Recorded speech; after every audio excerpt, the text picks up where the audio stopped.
Hey, this evening, the role of Imogen will be played by Elizabeth Morris. Hello.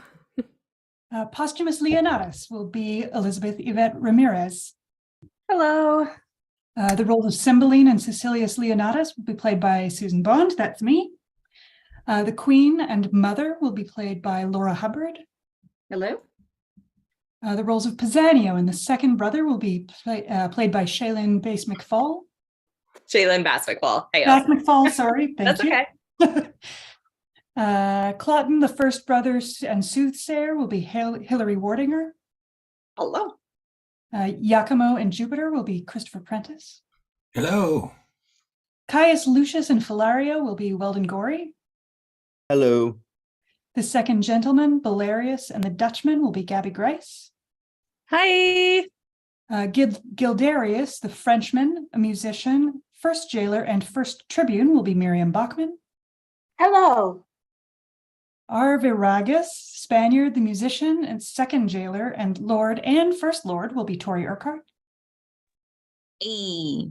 Cornelius, the first gentleman, second senator, messenger, second captain will be Rebecca Vega-Romero.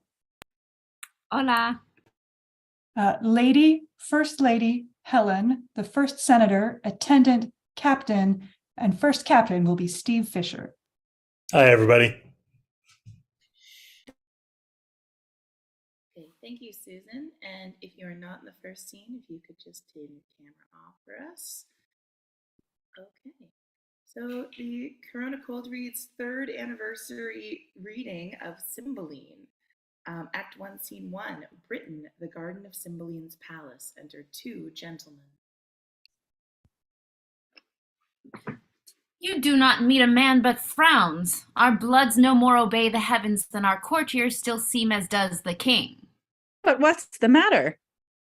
His daughter and the heir of kingdom, whom he purposed to his wife's sole son, a widow that late he married, hath referred herself unto a poor but worthy gentleman. She's wedded, her husband banished, she imprisoned, all is outward sorrow, though I think the king be touched at the very heart. None but the king? He that hath lost her too. So is the queen that most desired the match, but not a courtier, although they wear their faces to the bent of the king's look, hath a heart that is not glad at the thing they scowl at. And why so? He that hath missed the princess is a thing too bad for bad report, and he that hath her, I mean that married her, alack, good man, and therefore banished, is a creature such as to seek through the regions of the earth for one his like, there would be something failing in him that should compare.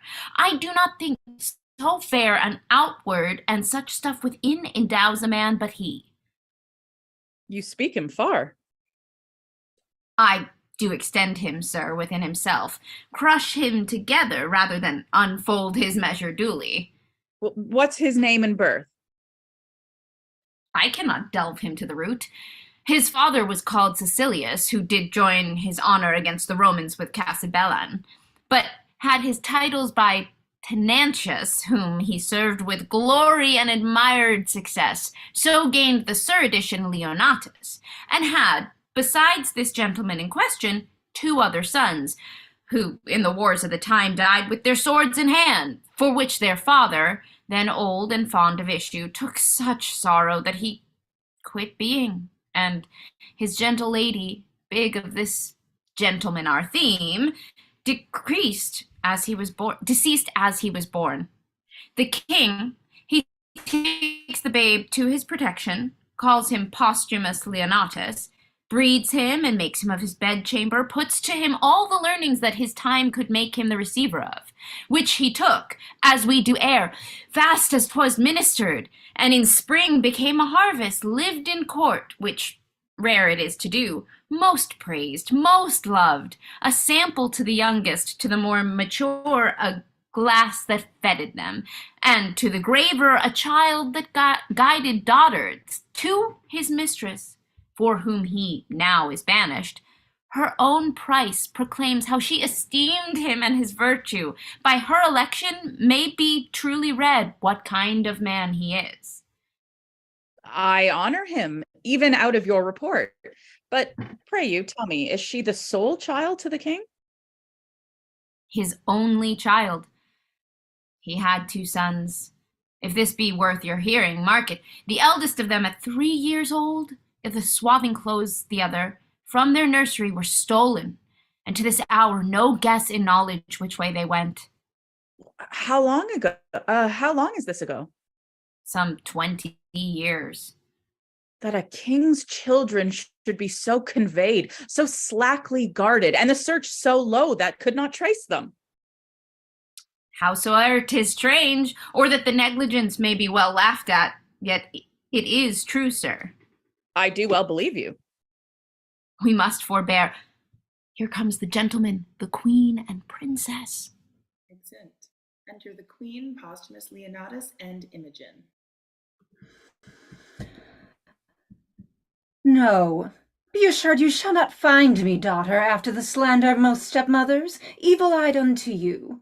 You're my prisoner, but your jailer shall deliver you the keys that lock up your restraint.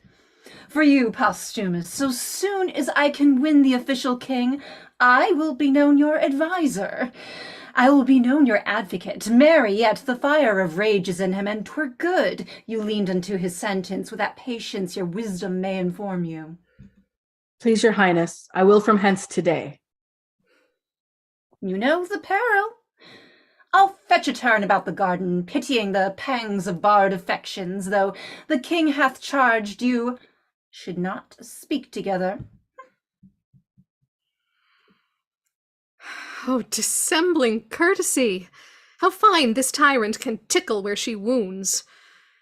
My dearest husband, I something fear my father's wrath, but nothing, always reserved my holy duty, what his rage can do on me.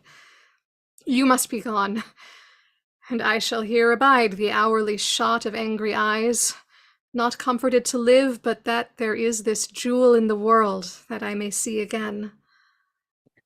My queen, my mistress, oh lady, weep no more, lest I give cause to be suspected of more tenderness than doth become a man. I will remain the loyalest husband that did e'er plight troth. My residence in Rome at one Philario's, who to my father was a friend, to me known only by letter, thither write, my queen. And with mine eyes I'll drink the words you send, though ink be made of gall.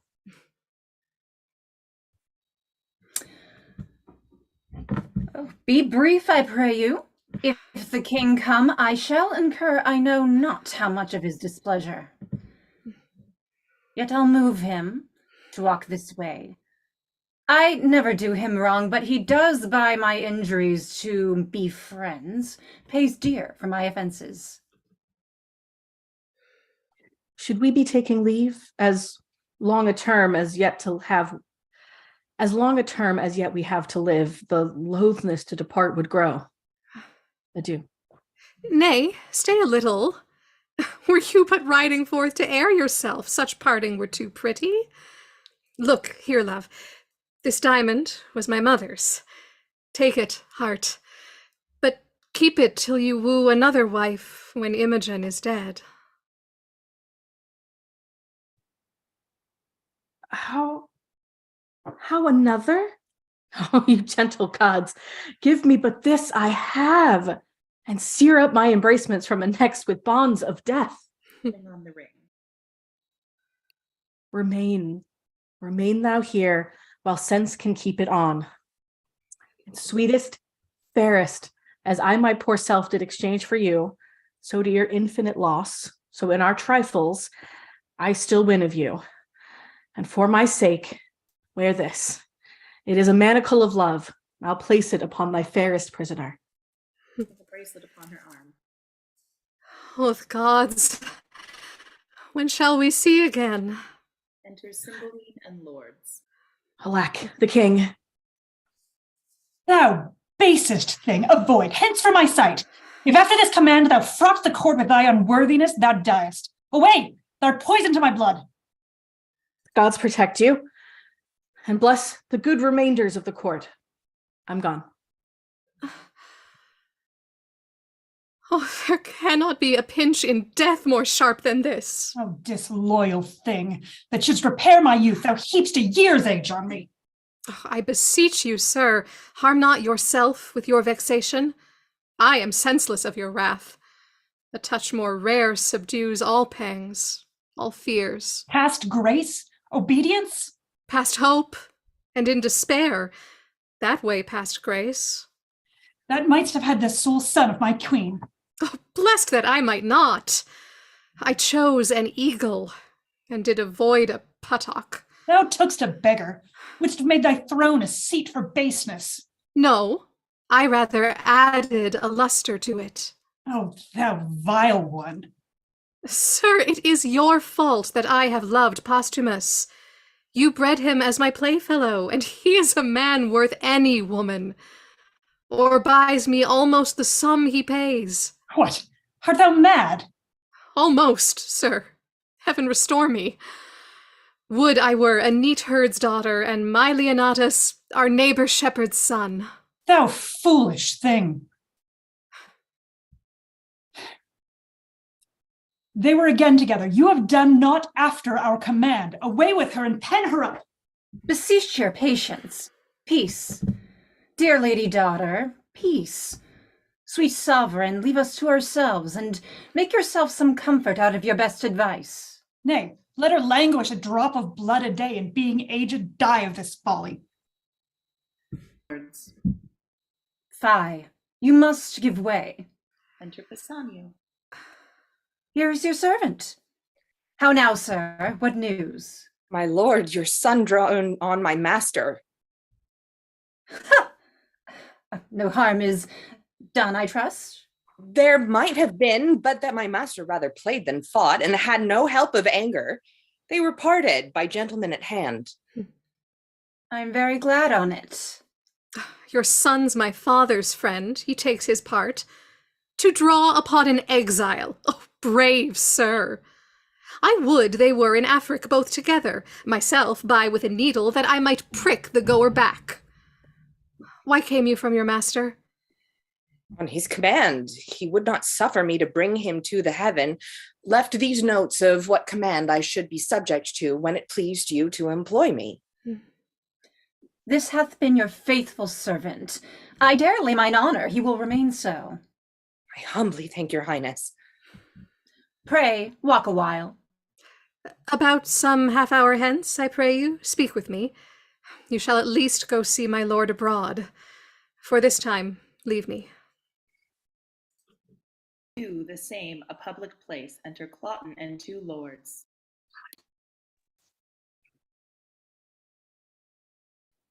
Sir, I would advise you to shift a shirt. The violence of action hath made you reek as a sacrifice, where air comes out, air comes in. There's none abroad so wholesome as that you vent. If my shirt were bloody, then to shift it. Have I heard him?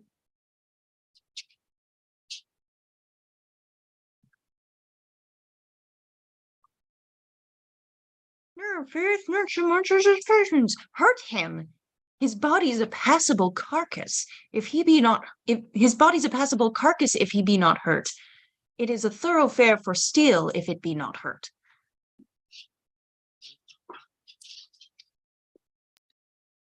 His steel was in debt when it went to the backside of town. The villain would not stand me.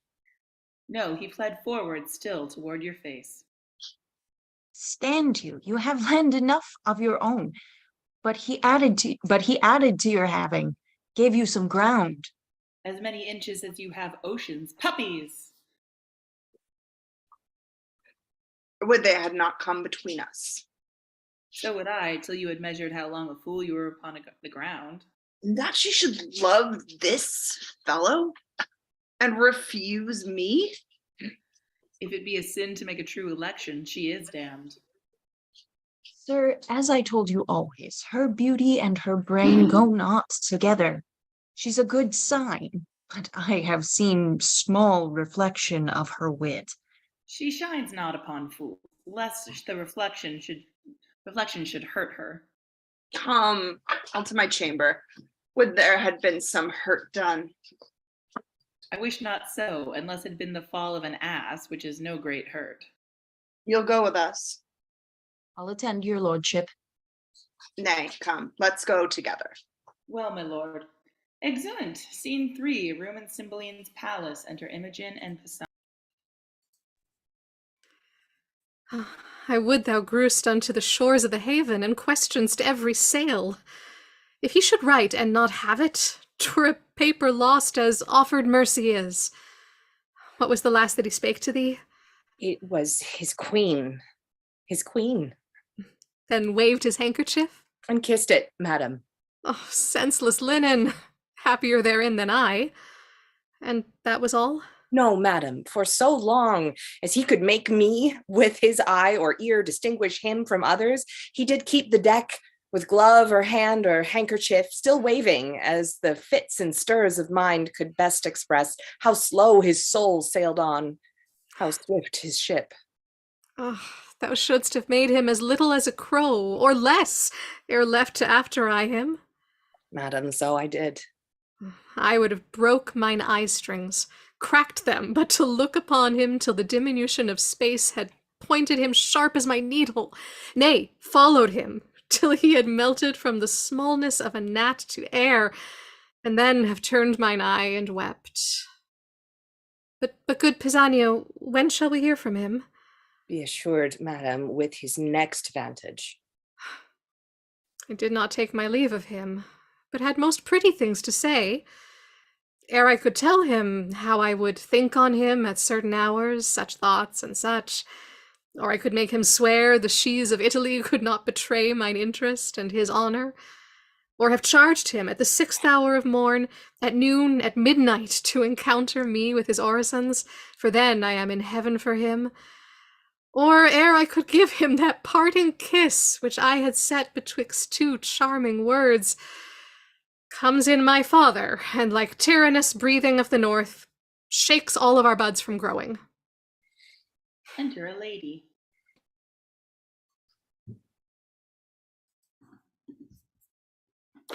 The Queen, madam, desires your highness' company.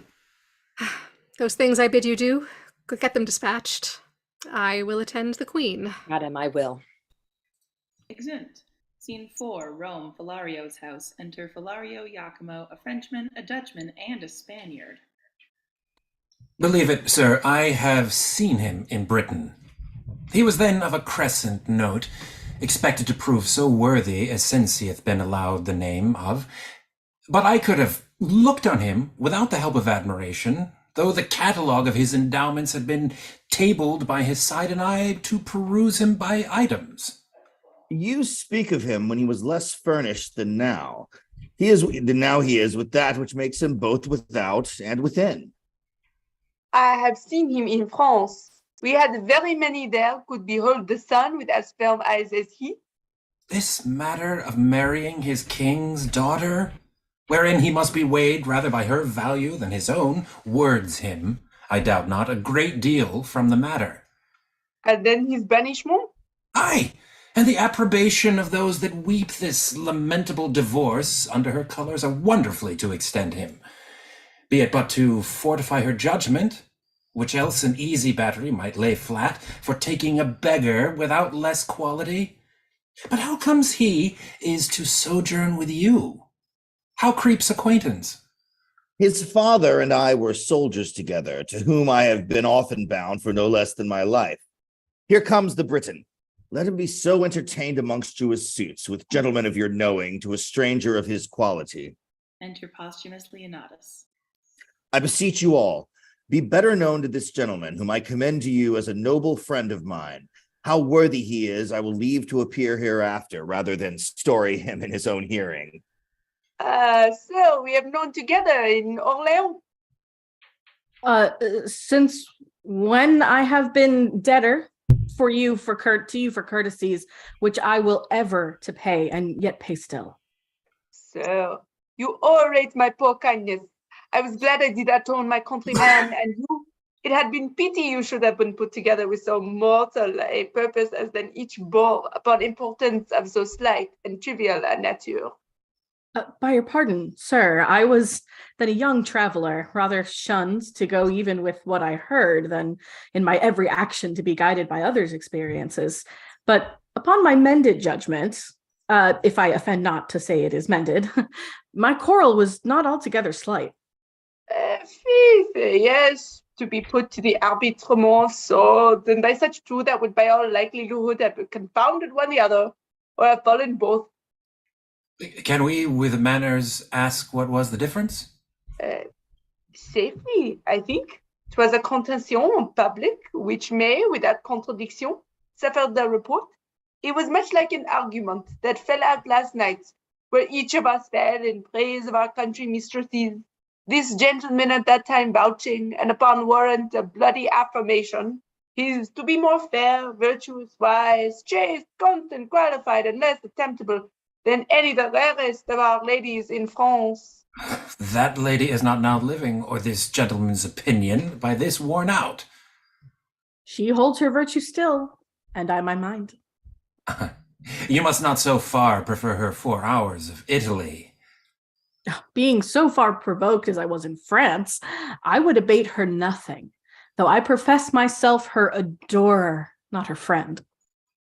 As fair and as good. A kind of hand-in-hand comparison had been something too fair and too good for any lady in Britain. If she went before others I have seen, as that diamond of yours outlusters many I have beheld, I could not but believe she excelled many. But I have not seen the most precious diamond that is, not your lady. I praised her as I rated her. So do I my stone. What do you esteem it at? More than the world enjoys. Either your unparagoned mistress is dead, or she's outprized by a trifle. Oh, you are mistaken. The one may be sold or given if there were wealth enough for the purchase, or merit for the gift. The other is not a thing for sale, and only the gift of the gods. Which the gods have given you? Oh, which by their graces I will keep. You may wear her in your title, yours, but, strange fowl, I light upon neighboring ponds. Your ring may be stolen too, so your brace of unprizable estimations. The one is but frail, and the other casual. A cunning thief, or a that-way accomplished courtier, would hazard the winning both of first and last. Your Italy contains none so accomplished, a courtier to convince the honor of my mistress. If, in the holding or loss of that, you term her frail, I do nothing doubt you have store of thieves notwithstanding. I fear not my ring. Let us leave here, gentlemen. Sir, with all my heart. This worthy signor, I thank him, makes no stranger of me. We are familiar at first. With 5 times so much conversation, I should get ground of your fair mistress. Make her go back even to the yielding, had I admittance and opportunity to friend? No. No. I dare thereupon pawn the moiety of my estate to your ring, which, in my opinion, o'ervalues it something, but I make my wager rather against your confidence than her reputation, and, to bar your offence hereunto, I durst attempt it against any lady in the world. You are a great deal abused in too bold a persuasion. I doubt not you sustain what you're worthy of by your attempt. What's that? A repulse. Though your attempt, as you call it, deserve more, a punishment too. Gentlemen, enough of this.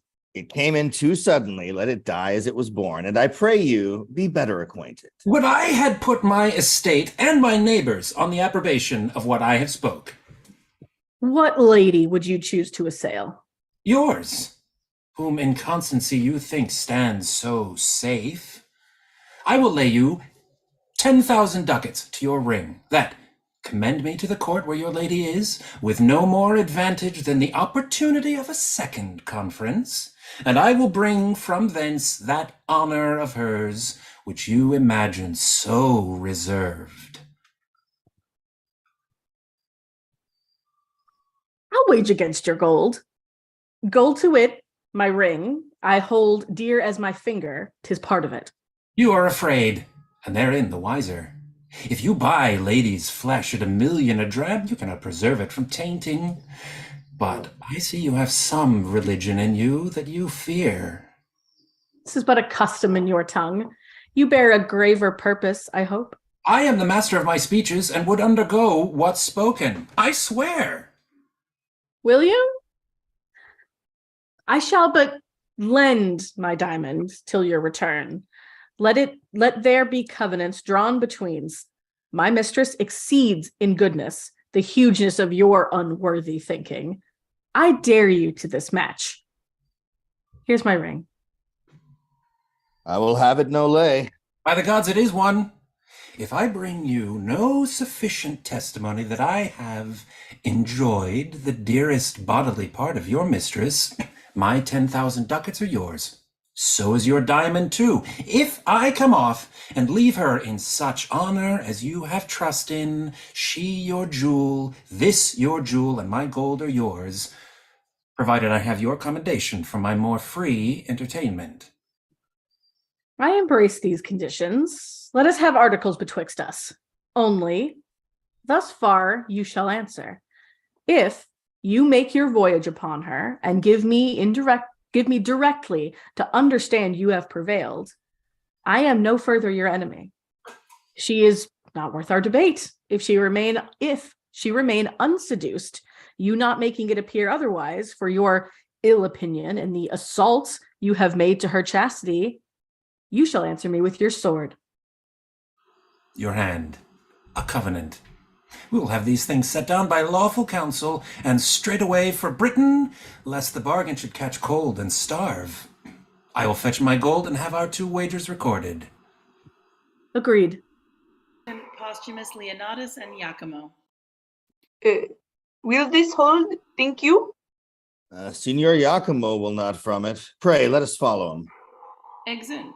Scene 5, Britain, a room in Cymbeline's palace. Enter Queen, ladies, and Cornelius.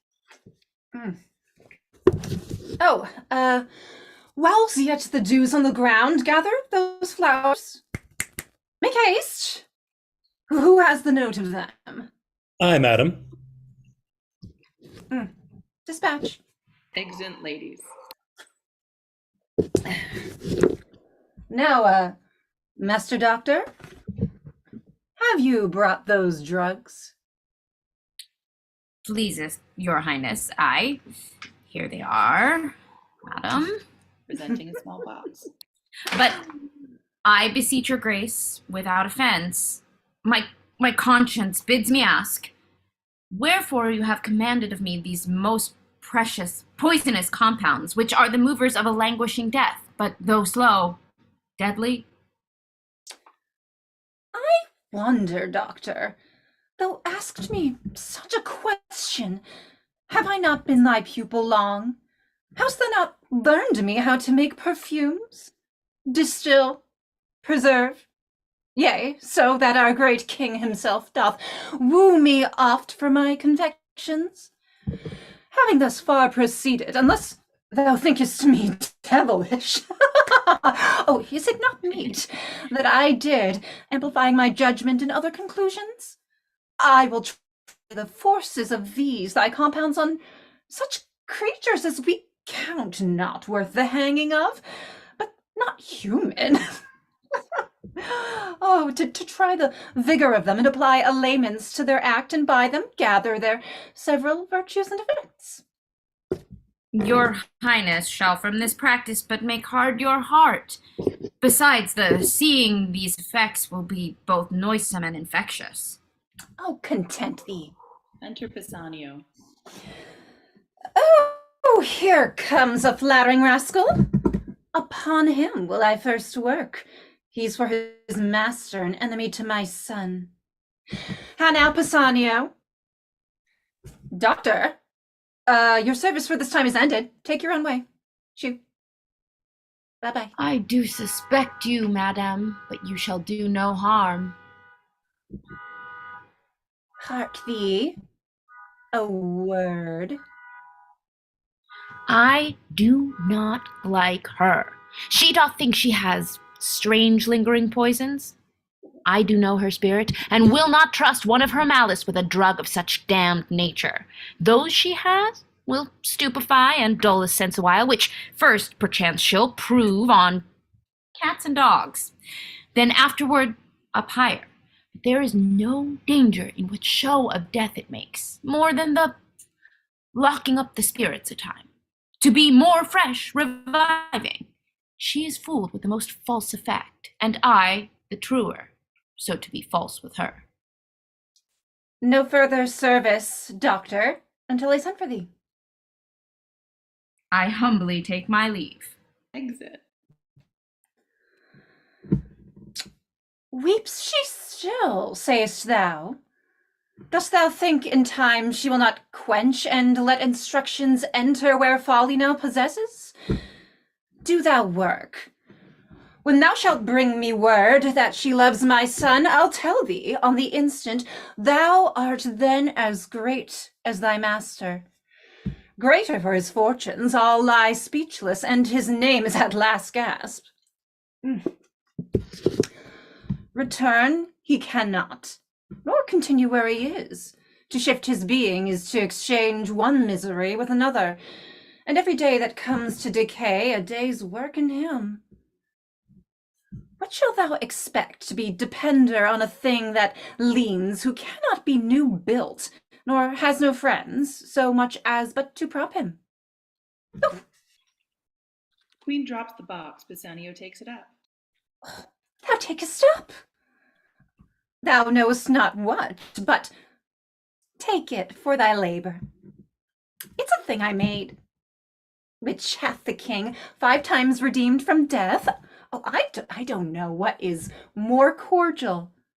Nay, I prithee take it. It is an earnest of a further good that I mean to thee. Tell thy mistress how the case stands with her. Do as from thyself. Think what a chance thou changest on, but think thou how thy mistress still to boot, my son, who shall take notice of thee. I'll move the king to any shape of thy preferment, such as thou desire, and then myself, I chiefly, set thee on to this desert, am bound to load thy merit richly. Call my women, think of my words. Exit Pisanio. Sly and constant knave, not to be shaked, the agent for his master, and the remembrancer of her to hold, the handfast to her lord. I have given him that which, if he take, shall quite unpeople her of leaguers for her sweet, and which she after, except she bend her humour, shall be assured to taste of too. Re-enter Pisanio and ladies. And but when, my good lord, I prove untrue, I'll choke myself. There's all I'll do for you. Well done. The violets, cowslips, and primroses bear to my closet fare thee well. Scene 6, the same, another room in the palace. Enter Imogen. A father cruel, and a stepdame false, a foolish suitor to a wedded lady that hath her husband banished. Oh, that husband, my supreme crown of grief, and those repeated vexations of it. Had I been thief stolen as my 2 brothers, happy, but most miserable is the desire that's glorious. Blessed be those, how mean soe'er, that have their honest wills which seasons comfort. Oh, who may this be? Fie! Enter Pisanio and Iachimo. Madam, a noble gentleman of Rome comes from my lord with letters. Change you, madam? The worthy Leonatus is in safety and greets your highness dearly. Oh, thanks, good sir.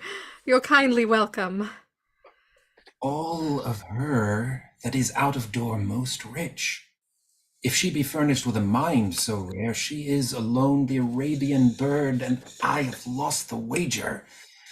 Boldness, be my friend. Arm me audacity from head to foot, or like the Parthian I shall flying fight, rather directly fly. He is one of the noblest note, to whose kindness I am most infinitely tied. Reflect upon him accordingly as you value your trust. Leonatus. So far, I read aloud. But even the very middle of my heart is warmed by the rest, and takes it thankfully.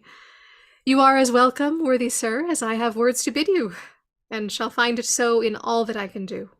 Thanks, fairest lady. What, are men mad?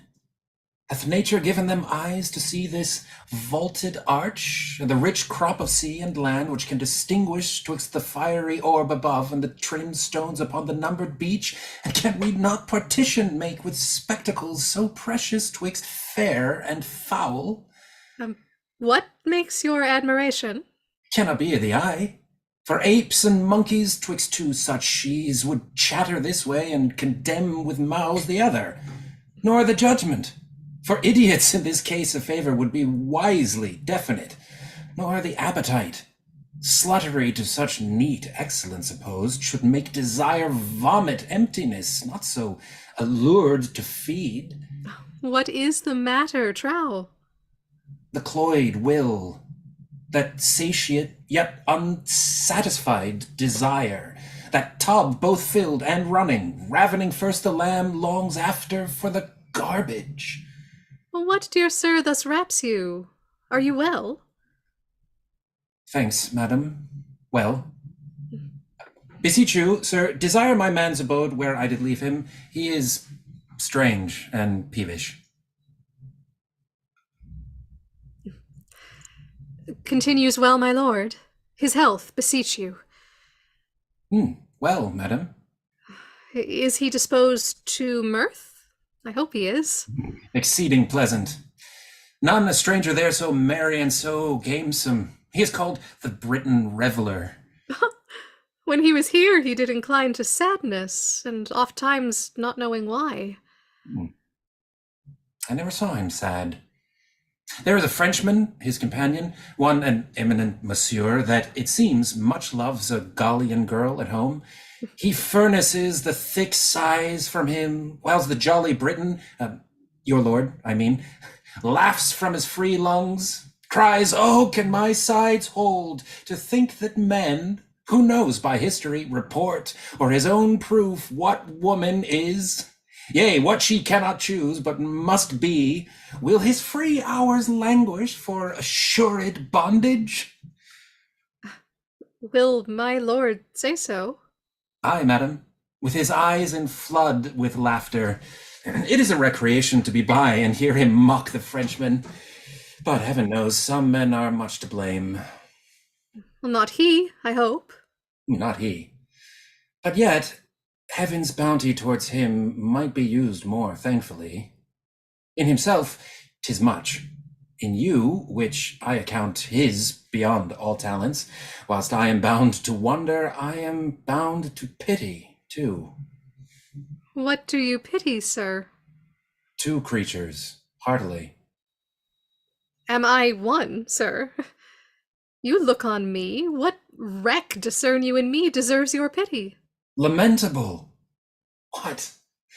To hide me from the radiant sun and solace the dungeon by a snuff? I pray you, sir, deliver with more openness your answers to my demands. Why do you pity me? That others do. I was about to say, enjoy your... But it is an office of the gods to venge it, not mine to speak on't. You do seem to know something of me, or what concerns me. Pray you, since doubling things go ill often hurts more than to be sure they do, for certainties either are past remedies, or timely knowing, the remedy then born, discover to me what both you spur and stop. Had I this cheek to bathe my lips upon? This hand, whose every touch would force the feeder's soul to the oath of loyalty? This object, which takes prisoner the wild motion of mine eye, fixing it only here? Should I, damned then, slaver with lips as common as the stairs that mount the Capitol, join gripes with hands made hard with hourly falsehood, as with labor, then by peeping in an eye base and unlustrous as the smoky light that's fed with stinking tallow, if it were fit that all the plagues of hell should at one time encounter such revolt?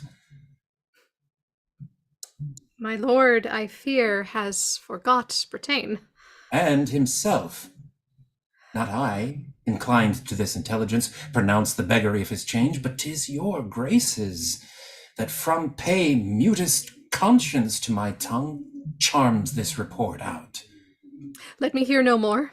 Oh, dearest soul, your cause doth strike my heart with pity, and doth make me sick.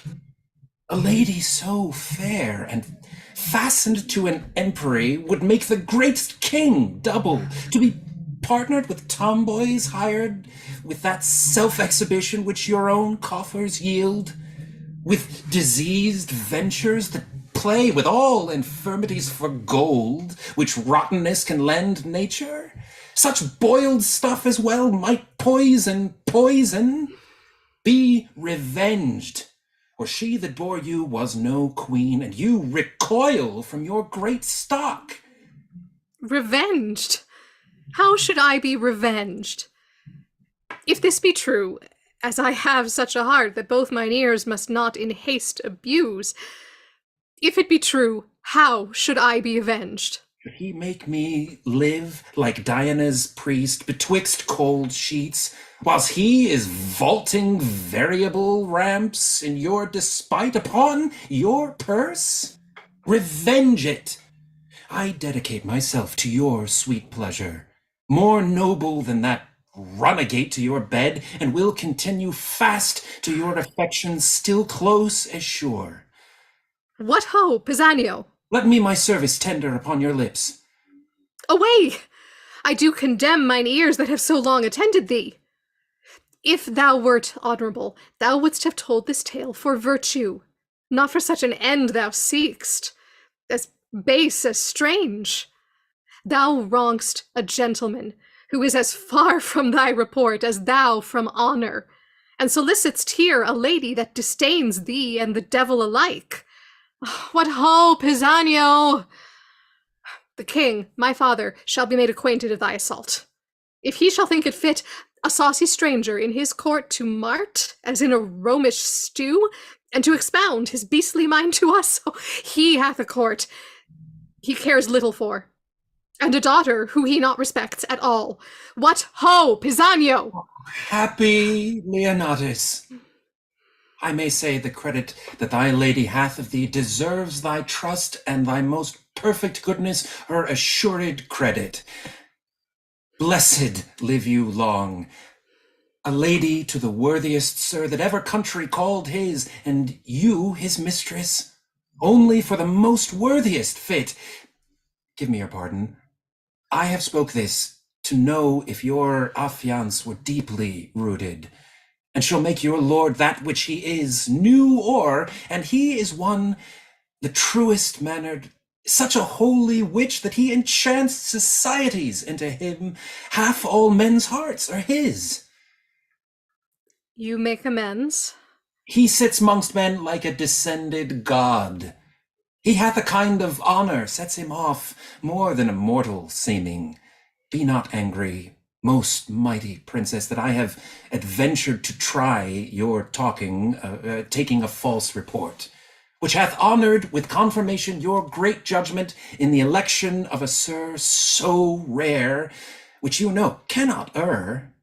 The love I bear him made me to fan you thus, but the gods made you, unlike all others, chaffless. Pray your pardon. All's well, sir. Take my power in the court for yours. My humble thanks. I had almost forgot to entreat your grace, but in a small request, and yet of moment, too, for it concerns your lord. Myself and other noble friends are partners in the business. Pray, what is't? Some dozen Romans of us and your lord, the best feather of our wing, have mingled sums to buy a present for the emperor, which I, the factor for the rest, have done in France. 'Tis plate of rare device, and jewels of rich and exquisite form. Their value's great, and I am something curious, being strange, to have them in safe stowage. May it please you to take them in protection? Willingly, and pawn mine honor for their safety. Since my lord hath interest in them, I will keep them in my bedchamber. They are in a trunk, attended by my men. I will make bold to send them to you, only for this night. I should aboard tomorrow. Oh, no, no. Yes, I beseech, or I shall not short my word by lengthening my return. From Gallia I cross the seas on purpose and on promise to see your grace. I thank you for your pains, but not away tomorrow. Oh, I must, madam. Therefore I shall beseech you, if you please, to greet your lord with writing. Do it tonight. I have outstood my time, which is material to the tender of our present. I will write. Send your trunk to me. It shall safe be kept and truly yielded you. You're very welcome. Exit. Act 2, Scene 1, Britain, before Cymbeline's palace. Enter Cloten and 2 lords. Was there ever man had such luck? Ugh, when I kissed the jack upon an upcast to be it away, I had 100 pound on it. And then a whoreson jackanapes must take me up for swearing, as if I borrowed mine oaths of him, and might not spend them at my pleasure. What got he by that? You have broke his pate with your bull. If his wit had been like him that broke it, it would have run all out. When a gentleman is disposed to swear, is it not for any standers by to curtail his oaths, huh? No, my lord, nor crop the ears of them. Huh, horse and dog, I give him satisfaction. Would he have been one of my own rank? To have smelt like a fool. I am not vexed more at anything in the earth. Pox on it, I'd rather not be so noble as I am. They do not fight with me because of the queen, my mother. Every jack slave hath his belly full of fighting. I must go up and down like a cock that nobody can match. You are cock and capon too, and you crow cock with your comb on. Sayest thou? It is not fit. Your lordship should undertake every companion that you give offense to. No, I know that. But it is fit I should commit offense to my inferiors. Aye, it is fit for your lordship only. Why, so I say. Did you hear of a stranger that's come to court tonight? A stranger? And I know not on it. He's a strange fellow himself and knows it not. There's an Italian come, and 'tis thought one of Leonatus's friends. Leonatus, a banished rascal, and he's another whatsoever he be. Who told you of this stranger? One of your lordship's pages. Is it fit I want to look upon him? Is there no derogation in it? You cannot derogate, my lord. Not easily, I think. You are a fool granted. Therefore, your issues being foolish, do not derogate. Come, I'll go see this Italian. What I have lost today at bowls, I'll win on tonight of him. Come, go. I'll attend your lordship. Exeunt Cloten and First Lord. That such a crafty devil as is his mother should yield the world this ass, a woman that bears all down with her brain, and this her son cannot take 2 from 20 for his heart and leave 18. Alas, poor princess, thou divine Imogen, what thou endurest betwixt a father by thy stepdame governed, a mother hourly coining plots, a wooer more hateful than a foul expulsion is of thy dear husband, than that horrid act of the divorce he'll make. The heavens hold firm the walls of thy dear honor. Keep unshaked that temple, thy fair mind, that thou mayst stand to enjoy thy banished lord and this great land. Exit. Scene 2, Imogen's bedchamber in Cymbeline's palace, with a trunk in one corner of it. Imogen in bed reading, a lady attending. Oh, who's there? My woman Helen? Please you, madam. What hour is it? Almost midnight, madam. Oh, I have read 3 hours then. Mine eyes are weak. Fold down the leaf where I have left. To bed. Take not away the taper, leave it burning, and if thou canst awake by 4 o' the clock, I prithee call me. Sleep hath seized me wholly. To your protection I commend me, gods, from fairies and the tempters of night. Guard me, beseech ye. Exit lady. Imogen sleeps. Iachimo comes from the trunk.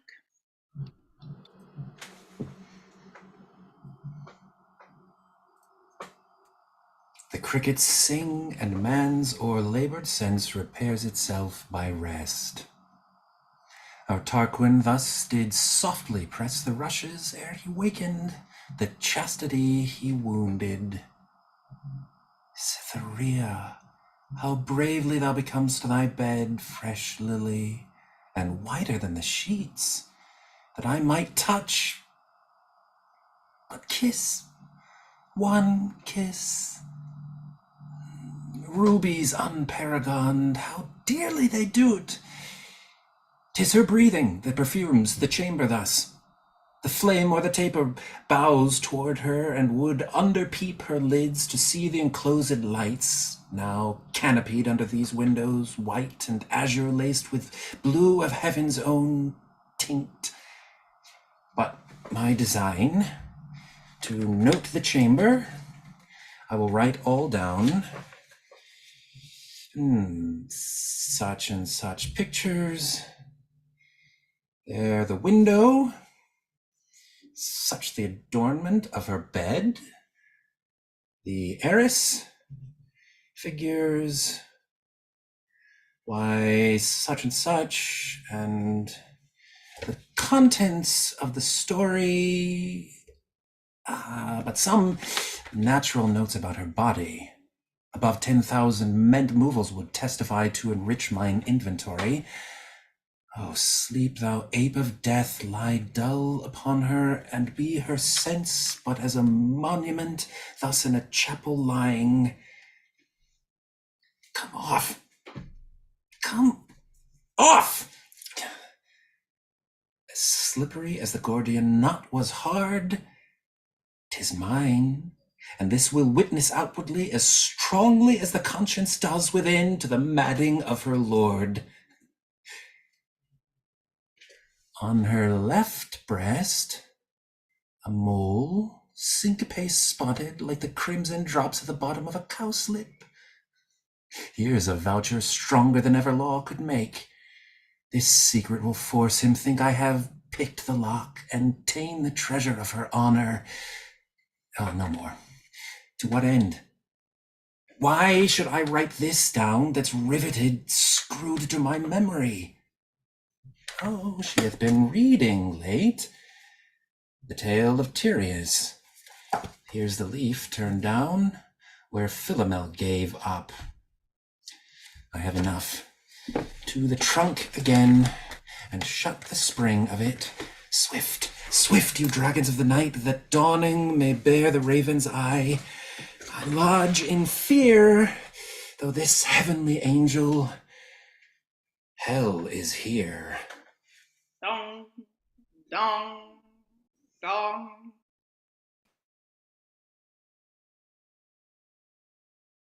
Goes into the trunk. The scene closes. Scene 3, an antechamber adjoining Imogen's apartments. Enter Cloten and lords.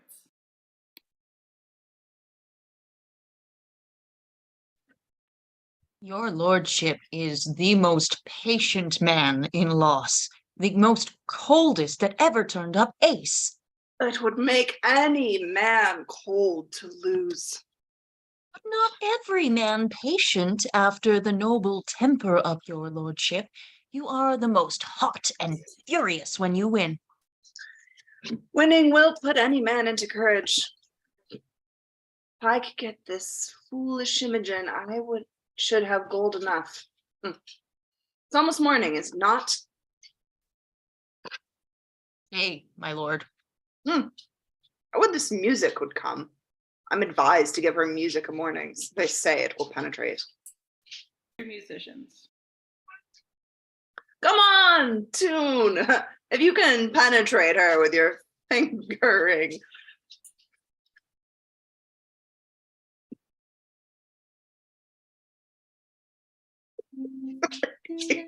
You can penetrate her with your fingering, so we'll try with tongue too. If none will do, let her remain, but I'll ne'er give her over. First, very excellent, good, conceited thing after, a wonderful sweet air, which admirable, rich words to it. Then let her consider. Song. Hark, hark. I'm not singing this. Am I supposed to be singing this? Ah, fuck it. So go, get you gone. If this penetrates, I will consider your music the better. If do not, it is a vice in your ears, which horsehairs and calves' guts, nor the voice of unpaid eunuch to boot, can never amend.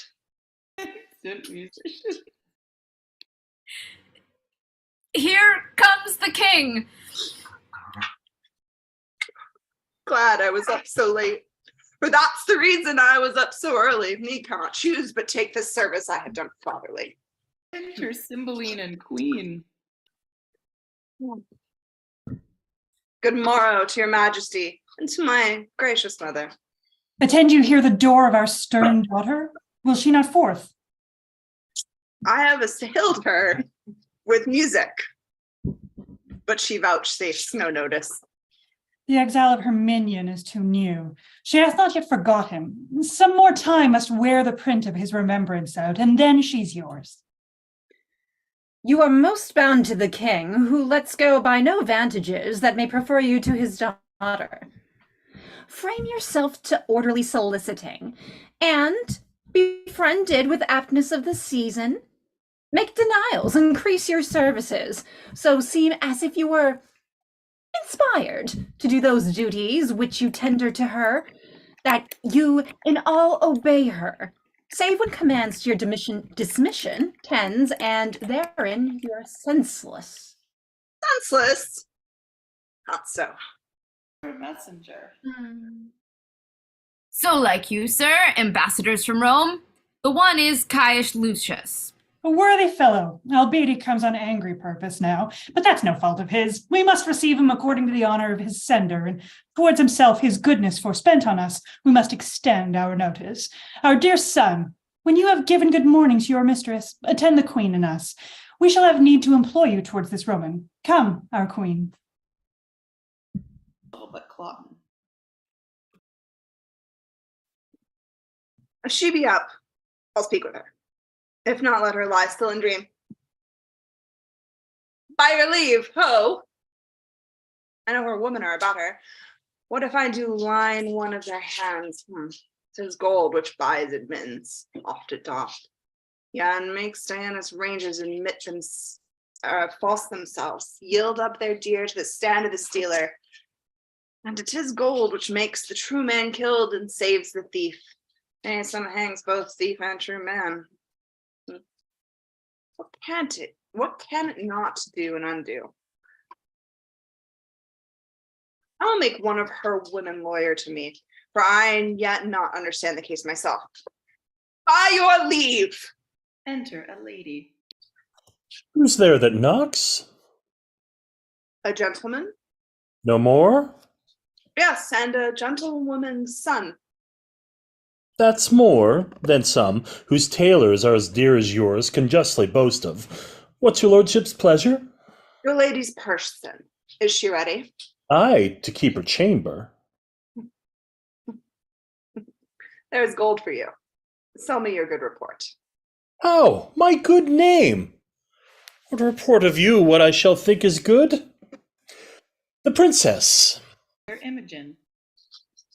Good morrow, fairest sister, your sweet hands. Exit lady. Good morrow, sir. You lay out too much pains for purchasing but trouble. The thanks I give is telling you that I am poor of thanks and scarce can spare them.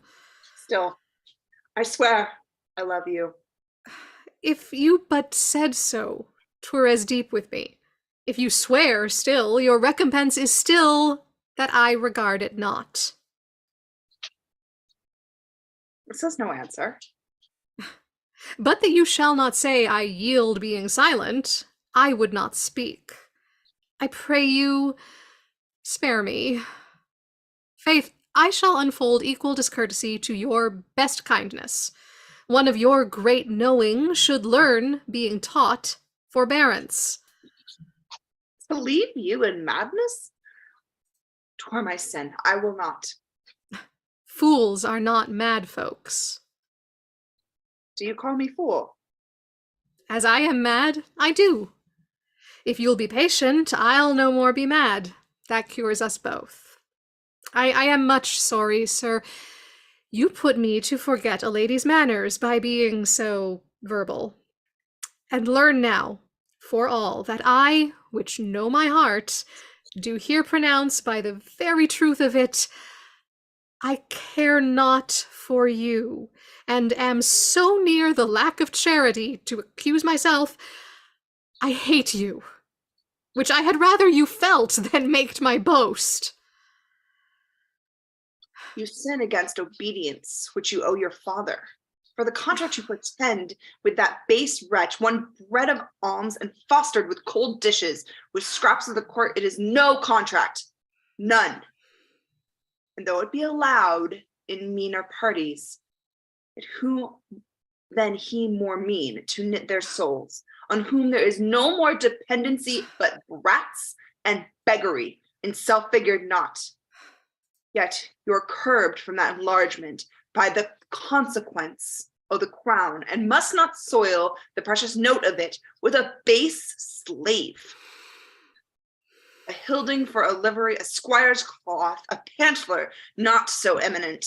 Oh, profane fellow!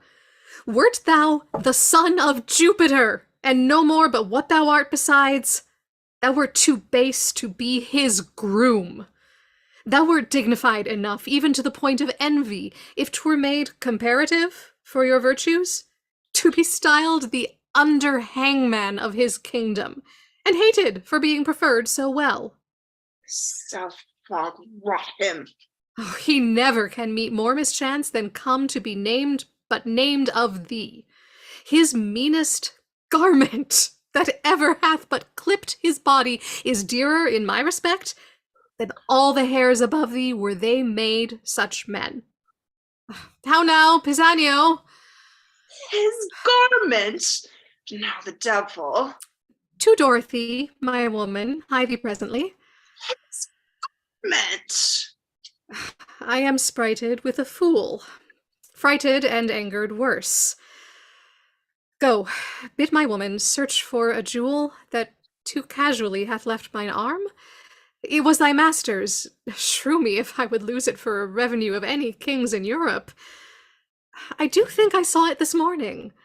Confident I am last night 'twas on my arm. I kissed it. I hope it be not gone to tell my lord that I kiss aught but he. It will not be lost. Oh, I hope so. Go and search. You have abused me. His meanest garment. I said so, sir. If you will make it an action, call witness to it. I will inform your father. Your mother, too. She's my good lady, and will conceive, I hope, but the worst of me. So, I leave you, sir, to the worst of discontent. Exit. I will be revenged. His meanest garment. Exit.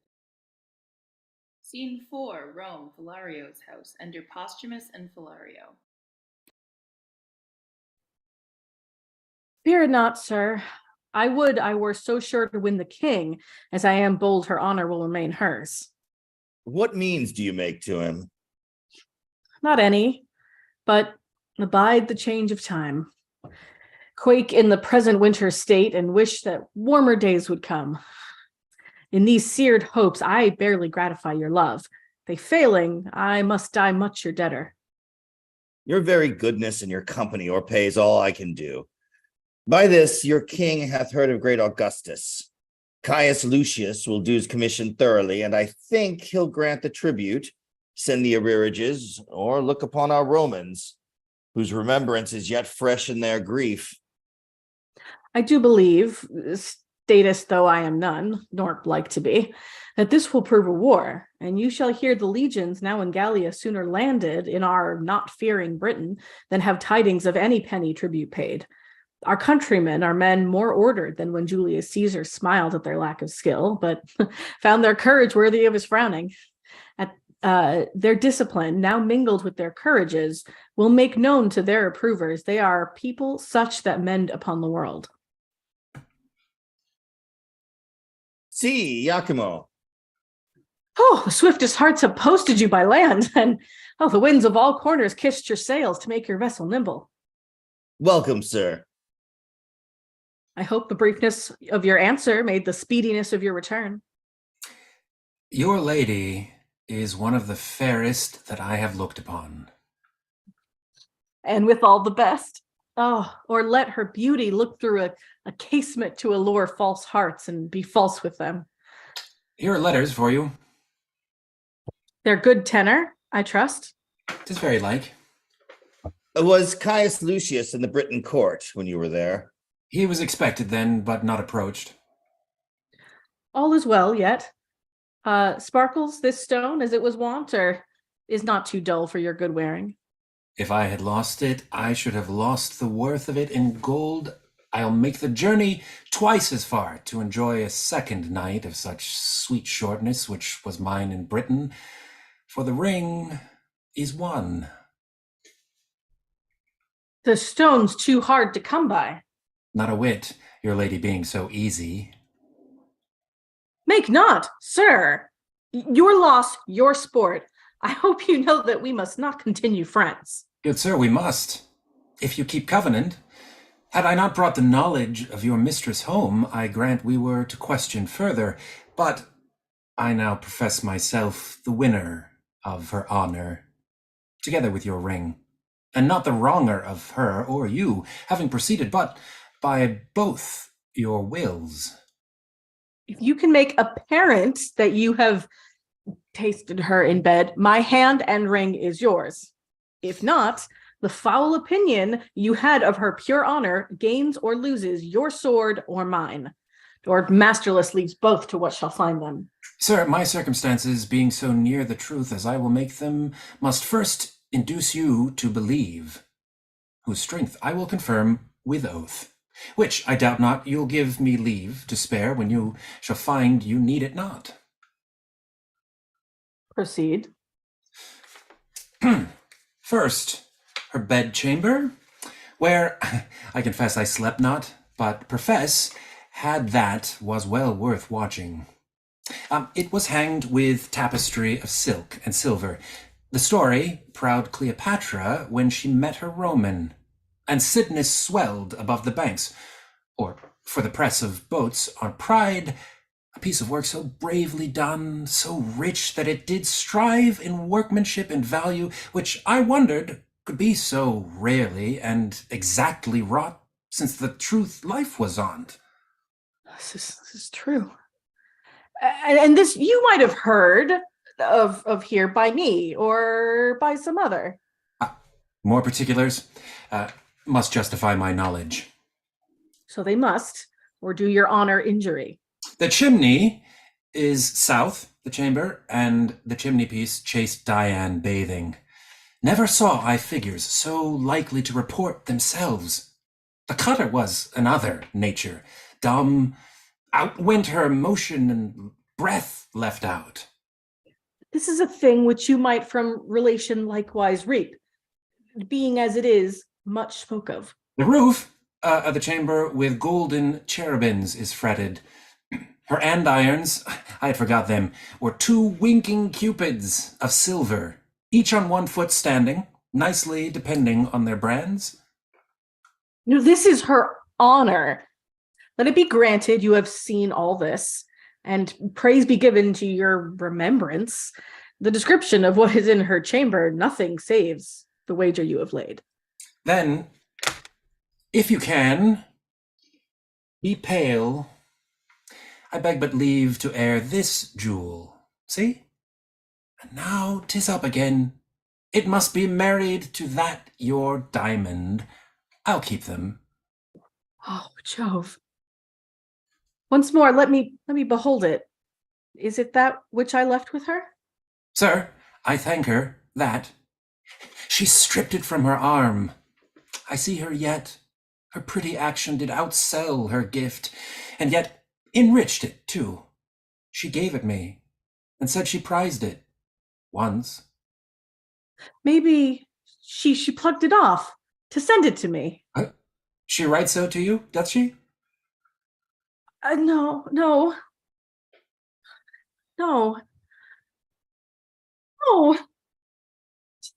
Tis true. Here. Take this too. It is a basilisk unto mine eye. Kills me to look on it. Oh, let there be no honor where there is beauty, truth where semblance, love where there is another man, the vows of woman of no more bondage be to where they are made than they are to their virtues, which is nothing, above measure false. Have patience, sir, and take your ring again. 'Tis not yet won. It may be probable she lost it, or who knows if one of her women, being corrupted, hath stolen it from her. Very true. And so, I hope he came by it, to back my ring, render to me some corporal sign about her, more evident than this, for this was stolen. By Jupiter, I had it from her arm. Hark you, he swears. Oh, by Jupiter, he swears. 'Tis true. Nay, keep the ring. 'Tis true, I am sure. She would not lose it. Her attendants are all sworn and honorable. Be induced to steal it? And by a stranger? No, he hath enjoyed her. The cognizance of her inconstancy is this: she hath bought the name of whore thus dearly. There, take thy hire, and all the fiends of hell divide themselves between you. Sir, be patient. This is not strong enough to be believed of one persuaded well of... Never talk on it. She hath been colted by him. If you seek for further satisfying, under her breast, worthy the pressing, lies a mole, right proud of that most delicate lodging. By my life, I kissed it, and it gave me present hunger to feed again, though full. You do remember this stain upon her? Aye. It doth confirm another stain, as big as hell can hold. There were no more but it. Will you hear more? Spare your arithmetic. Never count the turns. Once in a million. I'll be sworn. No swearing. If you will swear you have not done it, you lie. And I will kill thee if thou dost deny thou'st made me a cuckold. I'll deny nothing. That I had her here to tear her limb meal. I will go there and do it. In the court, before her father, I'll do something. Like besides the government of patience. You have won. Let's follow him and prevent the present wrath he hath against himself. With all my heart. Excellent. Scene 5, another room in Philario's house. Enter Posthumus Leonatus. Is there no way for men to be but women must be half workers? We are all bastards. And that most venerable man, which I did call my father, was, I know not where, when I was stamped. Some coiner with his tools made me a counterfeit. Yet my mother seemed the Dian of that time. So doth my wife, the nonpareil of this. Oh, vengeance, vengeance! Me of my lawful pleasure she restrained, and prayed me oft forbearance. Did it with a prudency so rosy, the sweet view on it might as well have warmed old Saturn, that I thought her as chaste as unsunned snow. Oh, all the devils, this yellow Iachimo in an hour was not, or less. At first, perchance he spoke not, but like a full acorned boar, a German one, cried, "Oh," and mounted. Oh, found no opposition, but what he looked for should oppose, and she should from encounter guard. Could I find out the woman's part in me? For there's no motion that tends to vice in man. But I affirm it is the woman's part. Be it lying, note it, the woman's. Flattering, hers. Deceiving, hers. Lust and rank thoughts, hers. Hers revenges, hers ambitions, covetings, change of pride, disdain, nice longing, slanders, mutability, all faults that may be named. Nay, that hell knows why hers. In part or all, but rather all. For even to vice they are not constant, but are changing still. One vice, but of a minute old, for one not so old, not half so old as that. I'll write against them, detest them, curse them. Yet 'tis greater skill in a true hate to pray they have their will. The very devils cannot plague them better. Exit. Act 3, Scene 1, Britain, a hall in Cymbeline's palace. Enter in state Cymbeline, Queen, Cloten, and lords at one door, and at another Caius, Lucius, and attendants. Now say, what would Augustus Caesar with us? When Julius Caesar, whose remembrances yet lives in men's eyes, and will to ears and tongues be theme and hearing ever, was in this Britain and conquered it. Cymbeline, thine uncle, famous in Caesar's praises, no whit less than in his feats deserving it, for him and his succession granted Rome a tribute, yearly 3,000 pounds, which by thee lately is left untendered. And to kill the marvel shall be so ever. There'll be many Caesars ere such another Julius. Britain is a world by itself, and we will nothing pay for wearing our own noses. That opportunity which they had to take it from us to resume, we have again.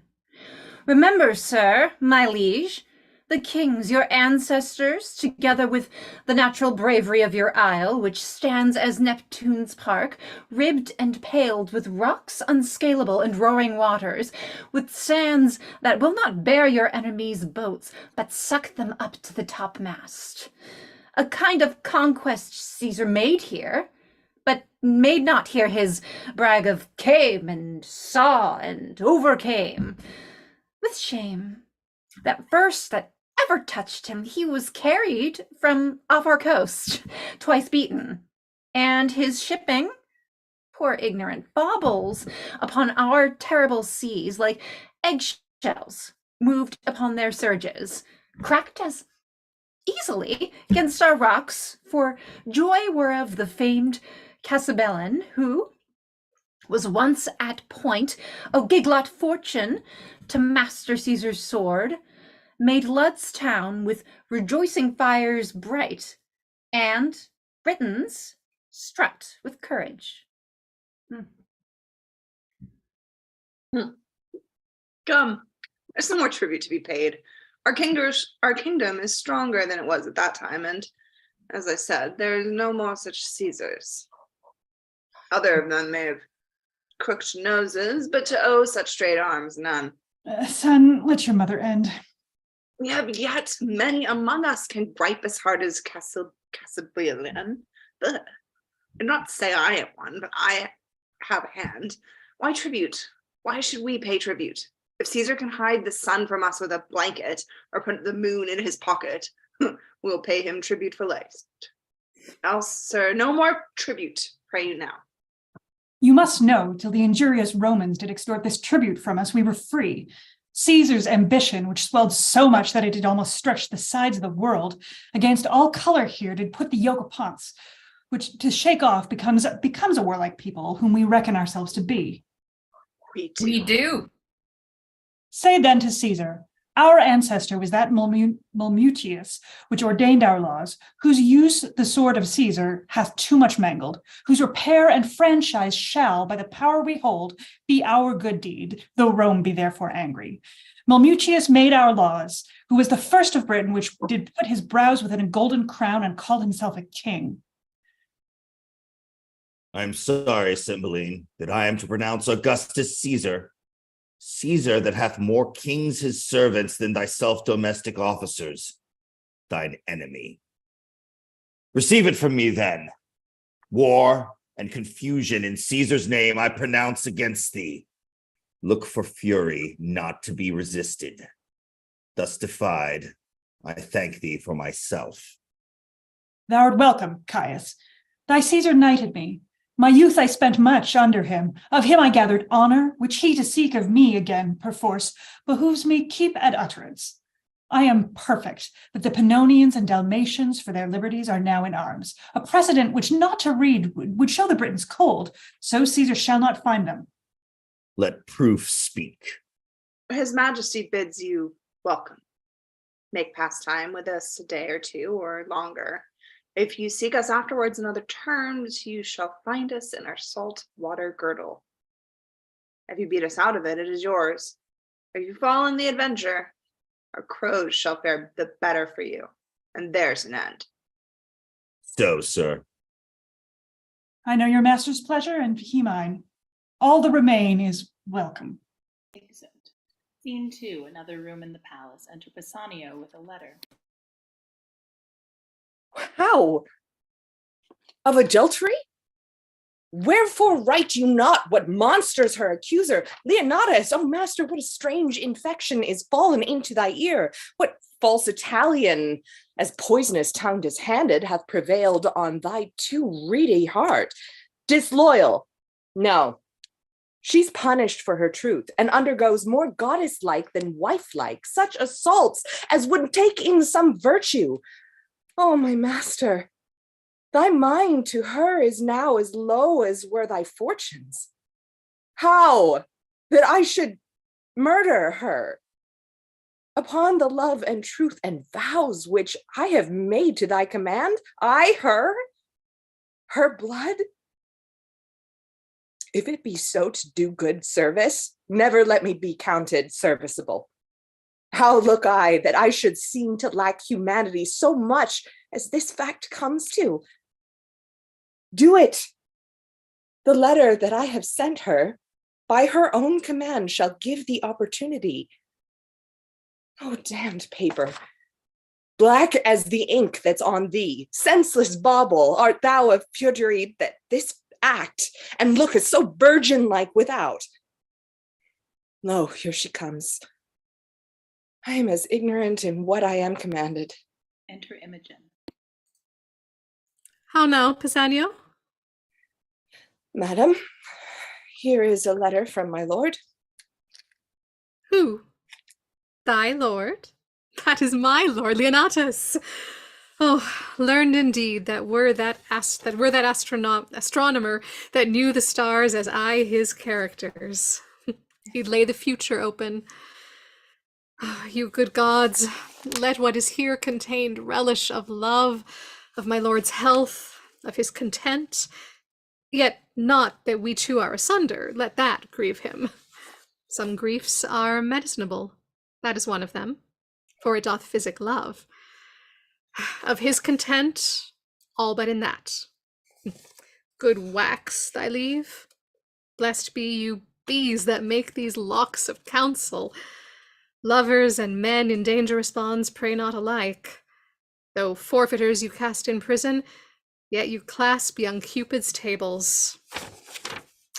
Good news, gods.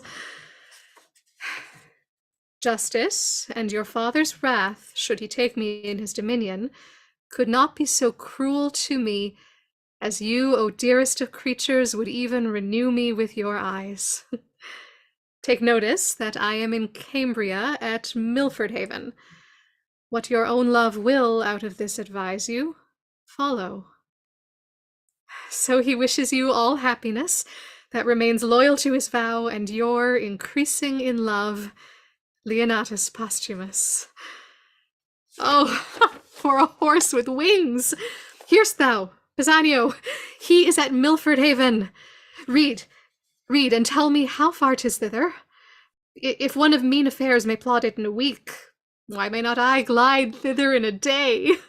Then, true Pisanio, who longst like me to see thy lord, who longst, let me bait, but not like me, yet longst but in a fainter kind, oh, not like me. For mine beyond, say and speak thick. Love's counselors should fill the bores of hearing to the smothering of the sense.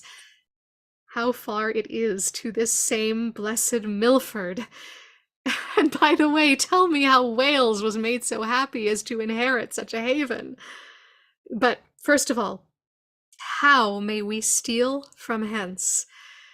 And for the gap that we shall make in time from our hence going and our return, to excuse. But first, how get hence? Why should excuse be born or begot? We'll talk of that hereafter. Prithee, speak. How many score of miles may we well ride twixt hour and hour? 1 twixt sun and sun, madam, is enough for you.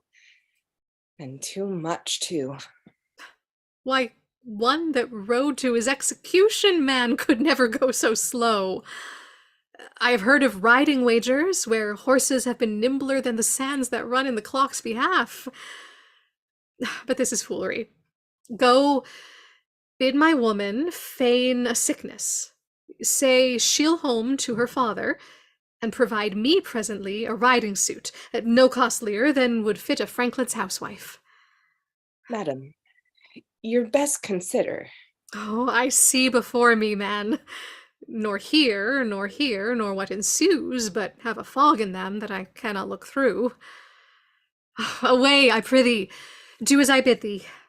There's no more to say. Accessible is none but Milford way.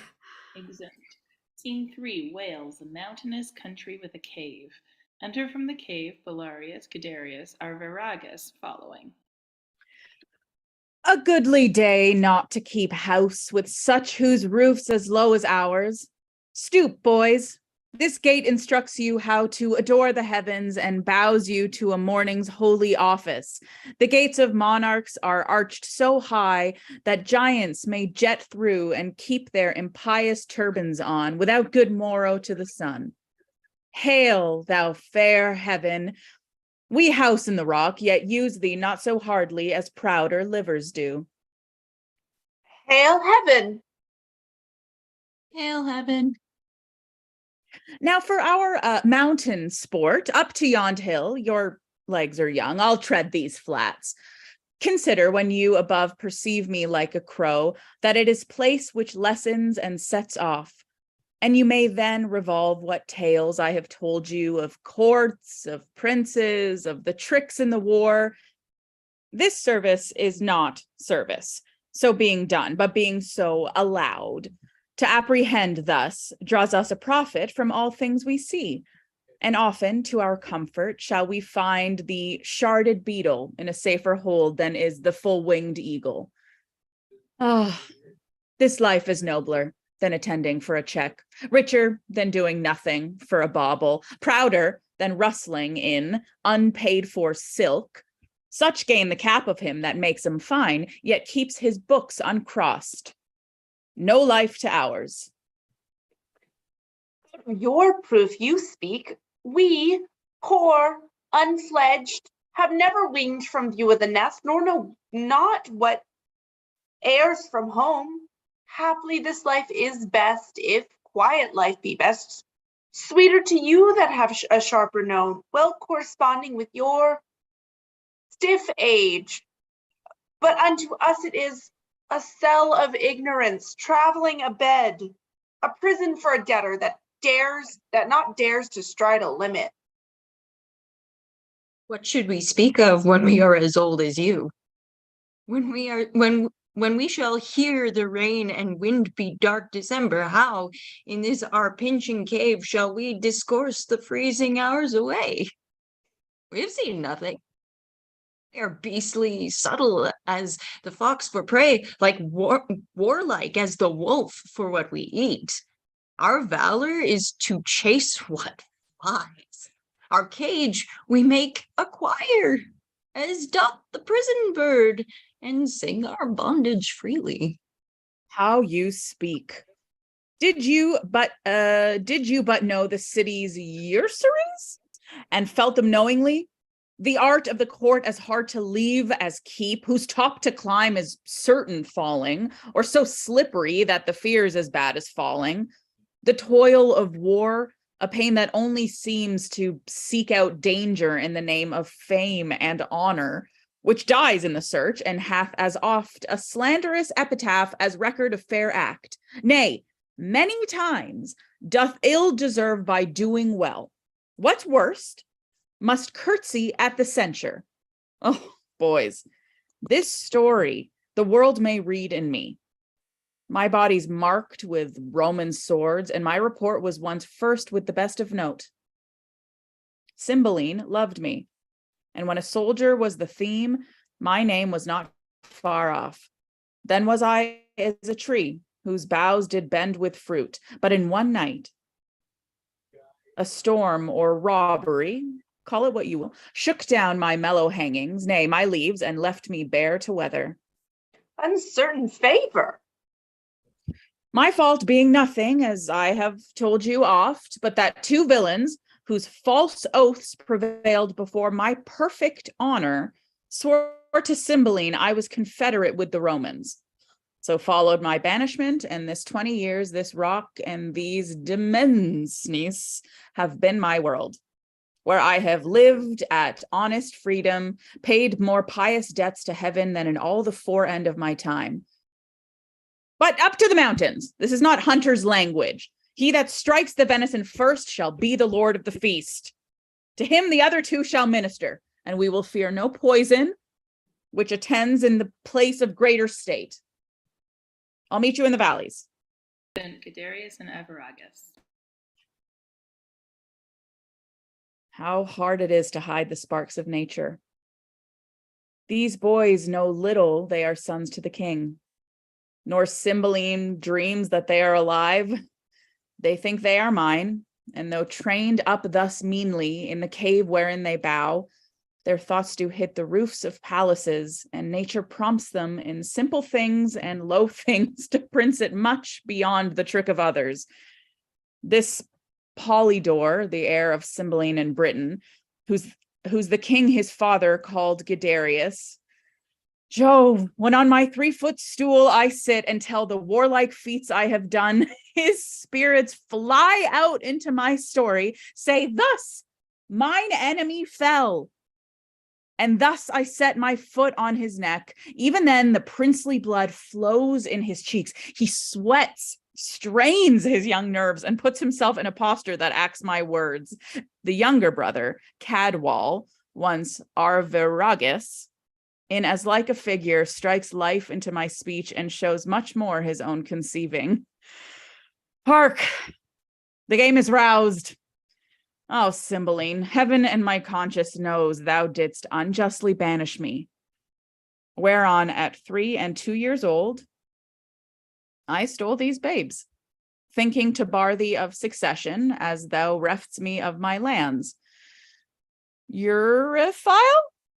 Thou wast their nurse, they took thee for their mother, and every day do honor her to the grave. Myself, Belarius, that am Morgan called, they take up for natural father. The game is up. Exit. Scene 4, country near Milford Haven. Enter Pisanio and Imogen. Oh, thou toldst me when we came from horse, the place was near at hand. Ne'er longed my mother so to see me first as I have now. Pisanio, man, where is Posthumus? What is in thy mind that makes thee stare thus? Wherefore breaks that sigh from the inward of thee? One but painted thus would be interpreted a thing perplexed beyond self-explication. Put thyself into a behaviour of less fear, ere wildness vanquish my steader senses. What's the matter? Why tenderest thou that paper to me with a look untender? If it be summer news, smile to it before. If winterly, thou needst but keep that countenance still. My husband's hand? That drug-damned Italy hath outcraftied him, and he's at some hard point? Speak, man. Thy tongue may take off some extremity which to read would even be mortal to me. Please, you read, and you shall find me, wretched man, a thing the most disdained of fortune.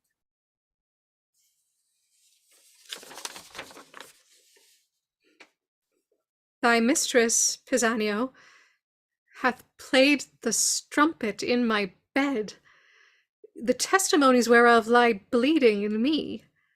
I speak not out of weak surmises, but from proof as strong as my grief, and as certain as I expect my revenge. That part thou, Pisanio, must act for me, if thy faith be not tainted with the breach of hers.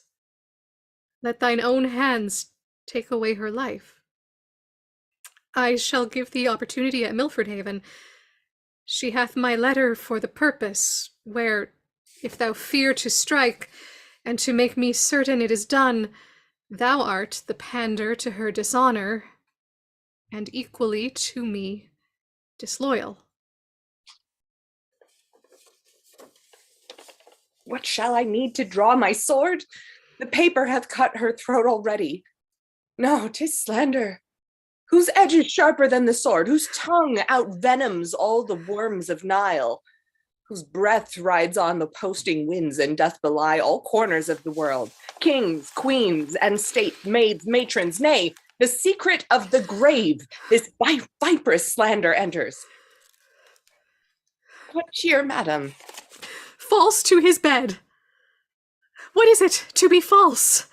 To lie in watch there and to think on him? To weep twixt clock and clock? If sleep charge nature, to break it with a fearful dream of him and cry myself awake, that's false to his bed, is it? Yes, good lady. I false. Thy conscience witness.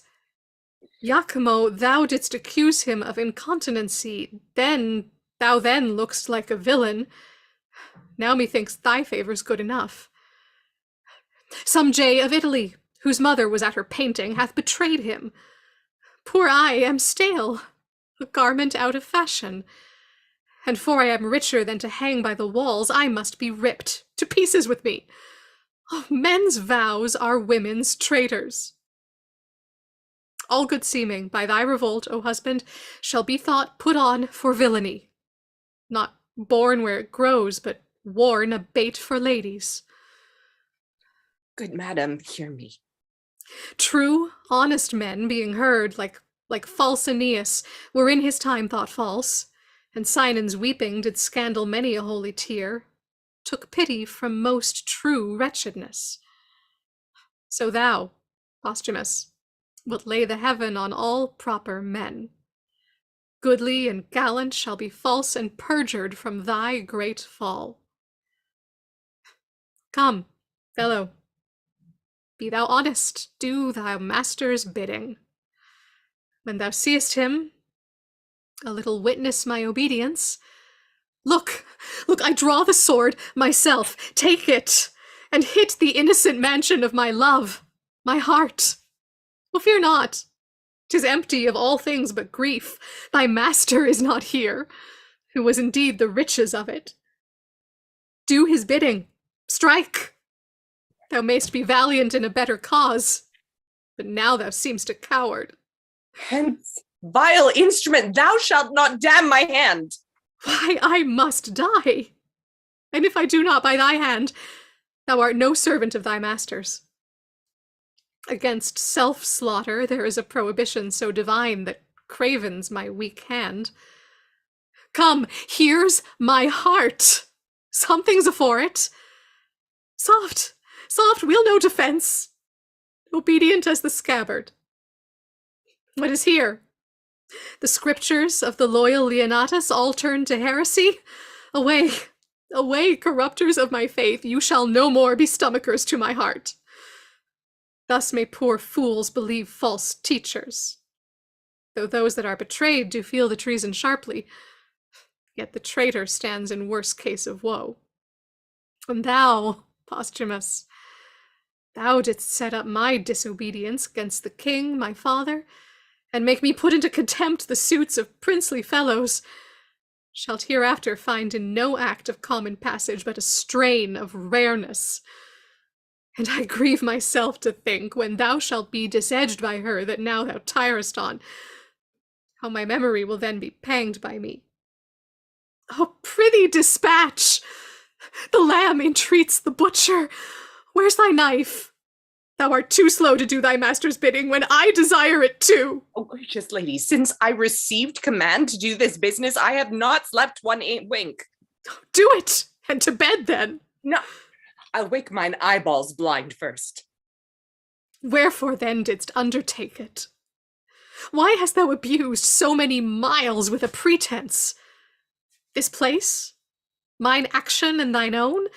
Our horses' labour, the time inviting thee, the perturbed court for my being absent, whereunto I never purpose return. Why hast thou gone so far to be unbent, when thou hast ta'en thy stand, the elected deer before thee? But to win time, to lose so bad employment, in the which I have considered a course. Good lady, I hear me with patience. Talk thy tongue weary. Speak. I have heard I am a strumpet, and mine ear therein fall struck can take no greater wound, nor tent to bottom that. But speak. And madam, I thought you would not back again. Most like, bringing me here to kill me. Not so neither, but if I were as wise as honest, then my purpose would prove well. It cannot be but that my master is abused. Some villain, high and singular in his art, hath done you both this cursed injury. Some Roman courtesan? No, on my life. I'll give but notice you are dead, and send him some bloody sign of it. For 'tis commanded I should do so. You shall be missed at court, and that will well confirm it. Why, good fellow, what shall I do the where? Where bide? How live? For in my life what comfort when I am dead to my husband? If you'll go back to the court. No court, no father, nor no more ado with that harsh, noble, simple nothing, that Cloten, whose love suit hath been to me as fearful as a siege. If not at court, then not in Britain must you abide. Where then? Hath Britain all the sun that shines? Day, night, are they not but in Britain? In the world's volume our Britain seems as of it, but not in it. In a great pool a swan's nest. Prithee, think there's livers out of Britain? I am most glad you think of other place. The ambassador, Lucius the Roman, comes to Milford Haven tomorrow. Now, if you could wear a mind dark as your fortune is, and but disguise that which to appear itself must not yet be, but by self-danger, you should tread a course pretty and full of view, yea, haply near the residence of Posthumus. So nigh at least that thou his actions were not visible, yet report should render him hourly to your ear as truly as he moves. Oh, for such means, though peril to my modesty, not death on it, I would adventure. Well then, here's the point. You must forget to be a woman. Change, command into obedience, fear and niceness, the handmaids of all women, or more truly, woman its pretty self, into a waggish courage, ready in jibes, quick answered, saucy and quarrelsome as the weasel. Nay, you must forget that rarest treasure of your cheek, exposing it. But, oh, the harder heart, alack, no remedy. To the greedy touch of common kissing Titan, and forget your laborsome and dainty trims, wherein you made great Juno angry. Oh, nay, be brief. I see into thy end, and am almost a man already. First, make yourself but like one. Forethinking this, I have already fit. 'Tis in my cloak bag, doublet, hat, hose, all that answer to them. Would you in their serving, and with what imitation you can borrow from youth as such a season, for noble Lucius present yourself, desire his service, tell him wherein you're happy, which you will make him know, if that his head have ear in music. Doubtless with joy he will embrace you, for his honorable and doubling that most holy. Your means abroad you have me rich, and I will never fail beginning nor supplement. Thou art all the comfort the gods will diet me with. Prithee, away. Well, there's more to be considered, but we'll even all that good time will give us. This attempt I am soldier to, and will abide it with a prince's courage. Away, I prithee.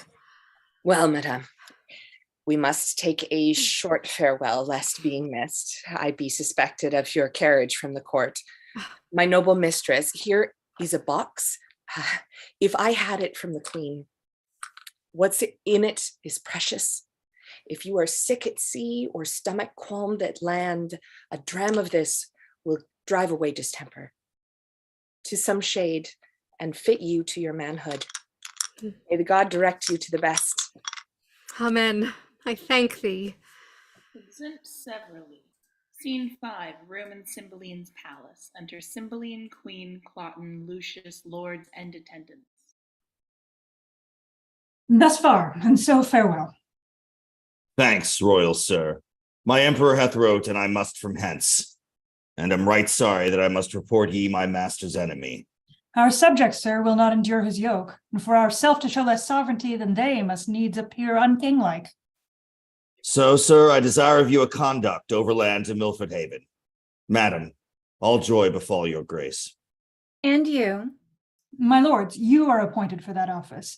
The due of honor in no point omit. So farewell, noble Lucius. Your hand, my lord. Receive it friendly, but from this time forth I wear it as your enemy. Sir, the event is yet to name the winner. Fare you well. Leave not the worthy Lucius, good my lords, till he have crossed the Severn. Happiness. He goes hence frowning, but it honors us that we have given him cause. 'Tis all the better. Your valiant Britons have their wishes in it. Lucius hath wrote already to the emperor how it goes here. It fits us therefore ripely our chariots and our horsemen to be in readiness. The powers that he already hath in Gallia will soon be drawn to head, from whence he moves his war for Britain. 'Tis not sleepy business, but must be looked to speedily and strongly. Our expectation that it would be thus hath made us forward. But, my gentle queen, where is our daughter? She hath not appeared before the Roman, nor to us hath tendered the duty of the day. She looks us like a thing more made of malice than of duty. We have noted it. Call her before us, for we have been too slight in sufferance. Exit an attendant. Royal sir, since the Exile of Posthumus, most retired, hath her life been. The cure whereof, my lord, 'tis time must do. Beseech your majesty, forbear sharp speeches to her. She's a lady, so tender of rebukes that words are strokes, and strokes death to her. Re-enter, attendant. Where is she? How can her contempt be answered?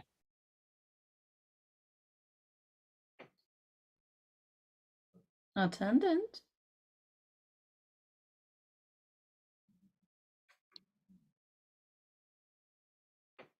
The attendant is mute. Please, you sir. Her chambers are all locked, and there's no answer that will be given to the loudest noise we make. My lord, when last I went to visit her, she prayed me to excuse her keeping close, whereto, constrained by her infirmity, she should that duty leave unpaid to you, which daily she was bound to proffer. This she wished me to make known, but our great court made me to blame in memory. Wait, her door's locked? Not seen of late. Grant heavens that which I fear prove false. Exit. Son, I say, follow the king. That man of hers, Pisanio, her old servant. I've not seen these 2 days. Go, look after. Exit Cloten. Pisanio, thou that standest so for Posthumus, he hath a drug of mine. I pray his absence proceed by swallowing that, for he believes it is a thing most precious. But for her, where is she gone? Haply despair hath seized her, or winged with fervor of her love she's flown to her desired Posthumus. Gone she is to death or to dishonor, and my end can make good use of either. She being down, I having the place of the British crown. Re-enter, Cloten. How now, my son? 'Tis certain she is fled. Go in and cheer the king. He rages, none dare come about him. All the better. This night forestall him of the coming day. Exit. I love and hate her. For she's fair and royal, and that she hath all courtly parts more exquisite than lady's woman. For every one the best she hath, and she of all compounded outsells them all, and I love her therefore, but disdaining me, throwing favors on the low Posthumus, slanders so her judgment that what else rare is choked. And in that point I will conclude to hate her, nay indeed to be revenged upon her. For when fools shall Enter Pisanio. Who is here? What? Are you packing, sirrah? Come hither. I am you precious pander. Villain, where is thy lady? In a word, or else thou straight away with the fiends. Oh, good my lord. Where is thy lady? Or by Jupiter, I will not ask again. Close, villain, I'll have the secret from thy heart, or rip thy heart to find it. Is she with Posthumus? From whose so many weights of baseness cannot a dram of worth be drawn? Yes, my lord, how can she be with him when she is missed? He is in Rome. Where is she, sir? Come nearer. No further halting. Satisfy me home of what is become of her. Oh, my all-worthy lord. Oh, worthy villain. Discover where thy mistress is at once. At the next word, no more of worthy lord. Speak, or thy silence is on the instant is thy condemnation and thy death. Then, sir, this paper is the history of my knowledge touching her flight. Let's see it. I will pursue her even to Augustus's throne. Or this, or perish. She's far enough. and what he learns by this may prove his travel, not her danger. I'll write to my lord she's dead. Oh, Imogen, safe mayest thou wander, safe return again. Shaw, is this letter true? Sir, as I think. What is Posthumus' hand? I know it. Straw, if thou wouldst not be a villain, but do me true service, undergo those employments wherein I should have cause to use thee with a serious industry. That is whatever villainy soe'er I bid thee do, to perform it directly and truly. I would thank thee, an honest man. Thou shouldst neither want my means for thy relief, nor my voice for thy preferment. Well, my good lord. Wilt thou serve me? For since patiently and constantly thou hast stuck to the bare fortune of that beggar Posthumus, thou canst not, in the course of gratitude, but be a diligent follower of mine. Wilt thou serve me? Sir, I will. Give me thy hand. Here is my purse. Hast any of thy late master's garments in thy possession? I have, my lord, at my lodging, the same suit he wore when he took leave of my lady and mistress. The first service thou dost me, fetch that suit hither. Let it be thy lint service. Go. I shall, my lord. Exit. Meet thee at Milford Haven. Forgot to ask him one thing. I'll remember it anon. Even there, thou villain Posthumus, will I kill thee. Though with these garments were come, she said upon a time, the bitter that now I belch from my heart, that she held the very garment of Posthumus in more respect than my noble and natural person, together with the adornment of my qualities. With that suit upon my back, will I ravish her. Will first kill him, and in her eyes there shall she see my valor, which will then be a torment to her contempt. He on the ground, a speech of insultment ended on his dead body. When my lust hath dined, which, as I say, to vex her, I will execute in the clothes that she's so praised. To the court I'll knock her back, put her home again. She hath despised me rejoicingly, and I'll be merry in my revenge. We enter Pisanio with the clothes. See thou the garments? Aye, my noble lord. How long is it since she went to Milford Haven? She can scarce be there yet. Bring this apparel to my chamber. That is the second thing that I have commanded thee. The third is that thou wilt be a voluntary mute to my design. Be but duteous, and true preferment shall tender itself to thee. My revenge is now at Milford, when I had wings to follow it. Come and be true. Thou bidst me to my loss, for true to thee were to prove false, which I will never be, to him that is most true. To Milford go, and find not her whom thou pursuest. Flow, you heavenly blessings on her. This fool's speed be crossed with slowness, labor be his meed. Exit.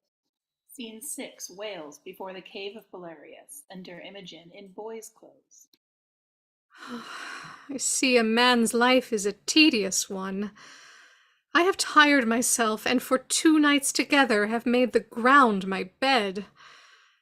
I should be sick, but that my resolution helps me. Milford, when from the mountain top Pisanio showed thee, thou wast within a ken. Oh, Jove! I think foundations fly the wretched. Such I mean where they should be relieved. 2 beggars told me that I could not miss my way. Will poor folks lie that have afflictions on them, knowing 'tis a punishment or trial? Yes, no wonder, when rich ones scarce tell the truth. To lapse in fullness is sorer than to lie for need, and falsehood is worse in kings than beggars. My dear lord, thou art one of the false ones. Now I think on thee, my hunger's gone. But even before, I was at point to sink for food. What is this? Here's a path to it. 'Tis some savage hold. I were best not to call. I dare not call. Oh, yet famine, ne'er clean it or throw nature, makes it valiant. Plenty and peace breeds cowards. Hardness, ever of hardiness, is mother. Ho, who's here? If anything that's civil, speak. If savage, take or lend. Ho? No answer. Then I'll enter. Best draw my sword. And if mine enemy but fear the sword like me, he'll scarcely look on it. Such a foe, good heavens. Exit to the cave. Enter Belarius, Guiderius, and Arviragus. You, Polydor, have proved best woodman and are master of the feast. Cadwal and I will play the cook and servant. 'Tis our match. The sweat of industry would dry and die, but for the end it works too. Come, our stomachs will make what's homely savory. Weariness can snore upon the flint when resty sloth finds the down pillow hard. Now peace be here, poor house that keep'st thyself. I am thoroughly weary. I am weak with toil, yet strong in appetite. There is cold meat in the cave. We'll browse on that whilst what we have killed be cooked. Stay, come not in, but that it eats our victuals, I should think here were a fairy. What's the matter, sir? By Jupiter, an angel, or if not, an earthly paragon. Behold divineness no elder than a boy. Oh, good masters, harm me not. Before I entered here, I called, and thought to have begged or bought what I have took. Good troth, I have stolen not, nor would not, though I had found gold strewed in the floor. Here's money for my meat. I would have left it on the boards so soon as I had made my meal, and parted with prayers for the provider. Money, youth? All gold and silver rather turn to dirt, as 'tis no better reckoned, but those who worship dirty gods. I see you're angry. No, if you kill me for my fault, I should have died had I not made it. Whither bound? To Milford Haven. What's your name? Fidele, sir. I have a kinsman who is bound for Italy. He embarked at Milford, to whom being going, almost spent with hunger, I am fallen in this offence. Prithee, fair youth, think us no churls, nor measure our good minds by this rude place we live in. Well encountered. 'Tis almost night. You shall have better cheer ere you depart, and thanks to stay and eat it. Boys, bid him welcome. Were you a woman, youth, I should woo hard but be your groom. In honesty, I'd bid for you as I'd buy. I'll make it my comfort he is a man. I'll love him as my brother. And such a welcome as I'd give to him as after long absence such as yours. Most welcome. Be sprightly, for you shall fall amongst friends. Amongst friends, if brothers. Oh, would it had been so, that they had been my father's sons. Then had my prize been less, and so more equal ballasting to thee, Posthumus. He rings at some distress. Would I could free it. Or I, whate'er it be, what pain it cost, what danger. Gods. Hark, boys. Great men that had a court no bigger than this cave, that did attend themselves, and had the virtue with which their own conscience sealed them, laying by that nothing gift of differing multitudes, could not outpeer these twain. Pardon me, gods, I'd change my sex to be companion with them, since Leonatus is false. It shall be so. Boys, we'll go dress our hunt. Fair youth, come in. Discourse is heavy, fasting. When we have supped, we'll mannerly demand thee of thy story, so far as thou wilt speak it. Pray, draw near. Night to the owl and morn to the lark less welcome. Thanks, sir. I pray, draw near. 7. Rome, a public place. Enter 2 senators and tribunes. This is the tenor of the emperor's writ, that since the common men are now in action against the Pannonians and Dalmatians, and that the legions now in Gallia are full week to undertake our wars against the fallen off Britons, that we do incite the gentry to this business. He creates Lucius preconsul, and to you, the tribunes, for this immediate levy, he commands his absolute commission. Long live Caesar! Is Lucius general of the forces? Aye. Remaining now in Gallia? With those legions which I have spoke of, whereunto your levy must be suppliant. The words of your commission will tie you to the numbers and the time of their dispatch. We will discharge our duty.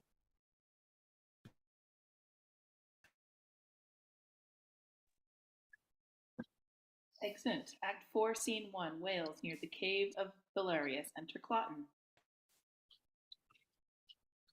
I am near to the place where they should meet, if Pisanio have mapped it truly. Fit his garments serve me. Why should his mistress, who is made by him that made the tailor, not be fit too? The rather, saving reverence of the word, for 'tis said a woman's fitness comes by fits. Therein I must play the workman, and I dare speak it to myself, for it is not vain glory for a man in his glass to confer in his own chamber.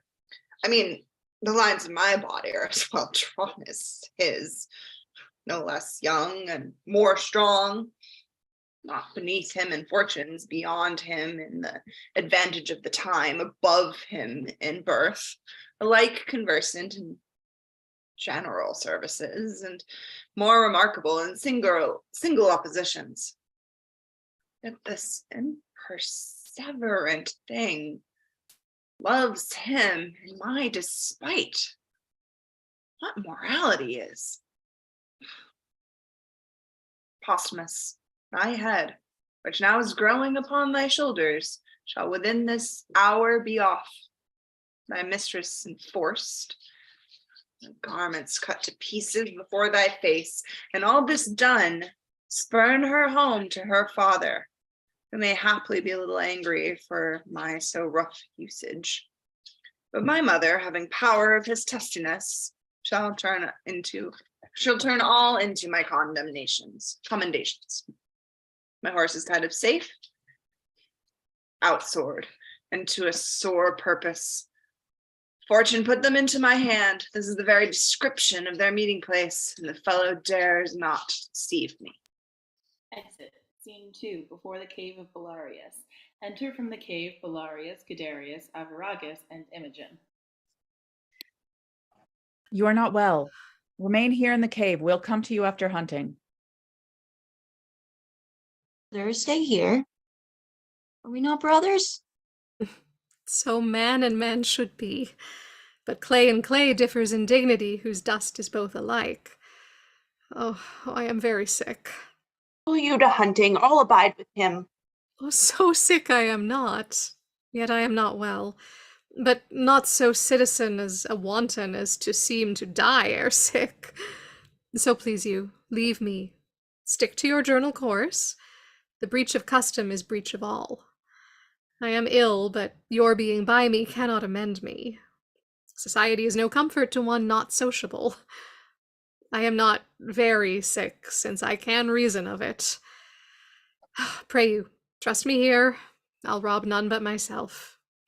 And let me die stealing so poorly. I love thee, I have spoke it. How much the quantity, the weight, as much as I do love my father. What? How? If it be sin to say so, I yoke me in my good brother's fault. I know not why I love this youth. And I have heard you say, love's reasons without reason. The beer at the door and a demand who is shall die, I'd say, my father, not this youth. Oh, noble strain. Oh, worthiness of nature, breed of greatness. Cowards father cowards, and base things sire base. Nature hath meal and bran, contempt and grace. I'm not their father, yet who this should be doth miracle itself loved before me. 'Tis the 9th hour of the morn. Brother, farewell. I wish ye sport. You health. So please you, sir. Oh, these are kind creatures. Gods, what lies I have heard. Our courtiers say all's savage but at court. Experience? Oh, thou disprovest report. The imperious seas breed monsters, for the dish poor tributary rivers as sweet fish. Oh, I am sick still, heart sick. Oh, Pisanio, I'll now taste of thy drug. I could not stir him. He said he was gentle but unfortunate, dishonestly afflicted, but yet honest. Did he answer me, yet said hereafter I might know more? To the field, to the field. We'll leave you for this time. Go in and rest. Will not be long away. Pray be not sick, for you must be our housewife. Well or ill, I am bound to you. And shalt be ever. This youth, howe'er distressed, appears he hath had good ancestors. How angel-like he sings. But his neat cookery!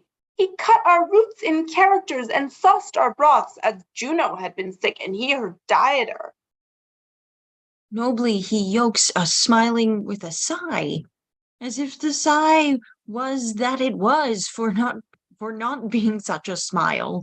The smile mocking the sigh, that it would fly from so divine a temple to commix with winds that sailors rail at. I do note that grief and patience rooted in him both mingle their spurs together. Grow, patience, and let the stinking elder grief untwine his perishing root with the increasing vine. It is great morning. Come away. Who's there? I cannot find these runagates. That villain hath mocked me. Oh, my fate. Those runagates? Means he not us? I partly know him. 'Tis Cloten, the son of the queen. I fear some ambush. I saw him not these many years, and yet I know 'tis he. We are held as outlaws. Hence. He is but one. You and my brother search what companies are near. Pray you away, let me alone with him.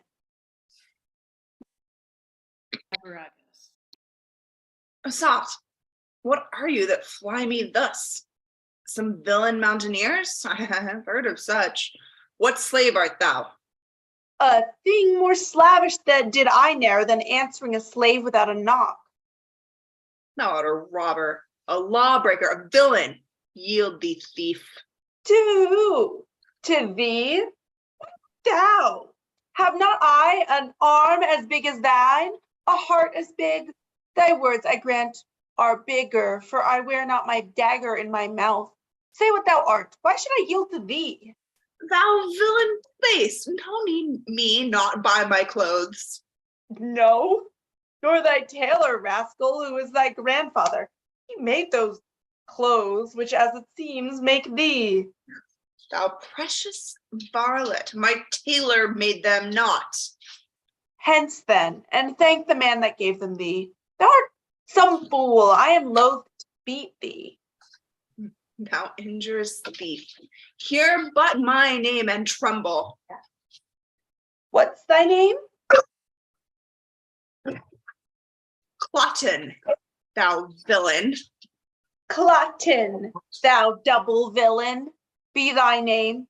I cannot tremble at it, were it toad or adder, spider, 'twould move me sooner. To thy further fear. Nay, to thy mere confusion. Thou shalt know I am son to the queen. I am sorry for it, not seeming so worthy as thy birth. Art not afeared. Those that I reverence, those that I fear, the wise. At fools I laugh, not fear them. Die the death. When I have slain thee with my proper hand, I will follow those that even now fled hence, and on the gates of Ludstown set your heads. Yield, rustic mountaineer. Exeunt fighting.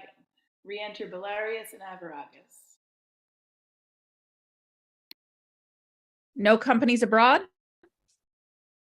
What in the world? You did mistake him, sure. I cannot tell. Long is it since I saw him, but time hath nothing blurred those lines of favor which then he wore. The snatches in his voice and burst of speaking were as his. I am absolute. 'Twas very Cloten. This place we left them. I wish my brother make good time with him. You say he is so fell. Being scarce made up, I mean, to man, he had not apprehension of roaring terrors, for the effect of judgment is oft the cause of fear. But see thy brother. This Cloten was a fool, an empty purse. There was no money in it.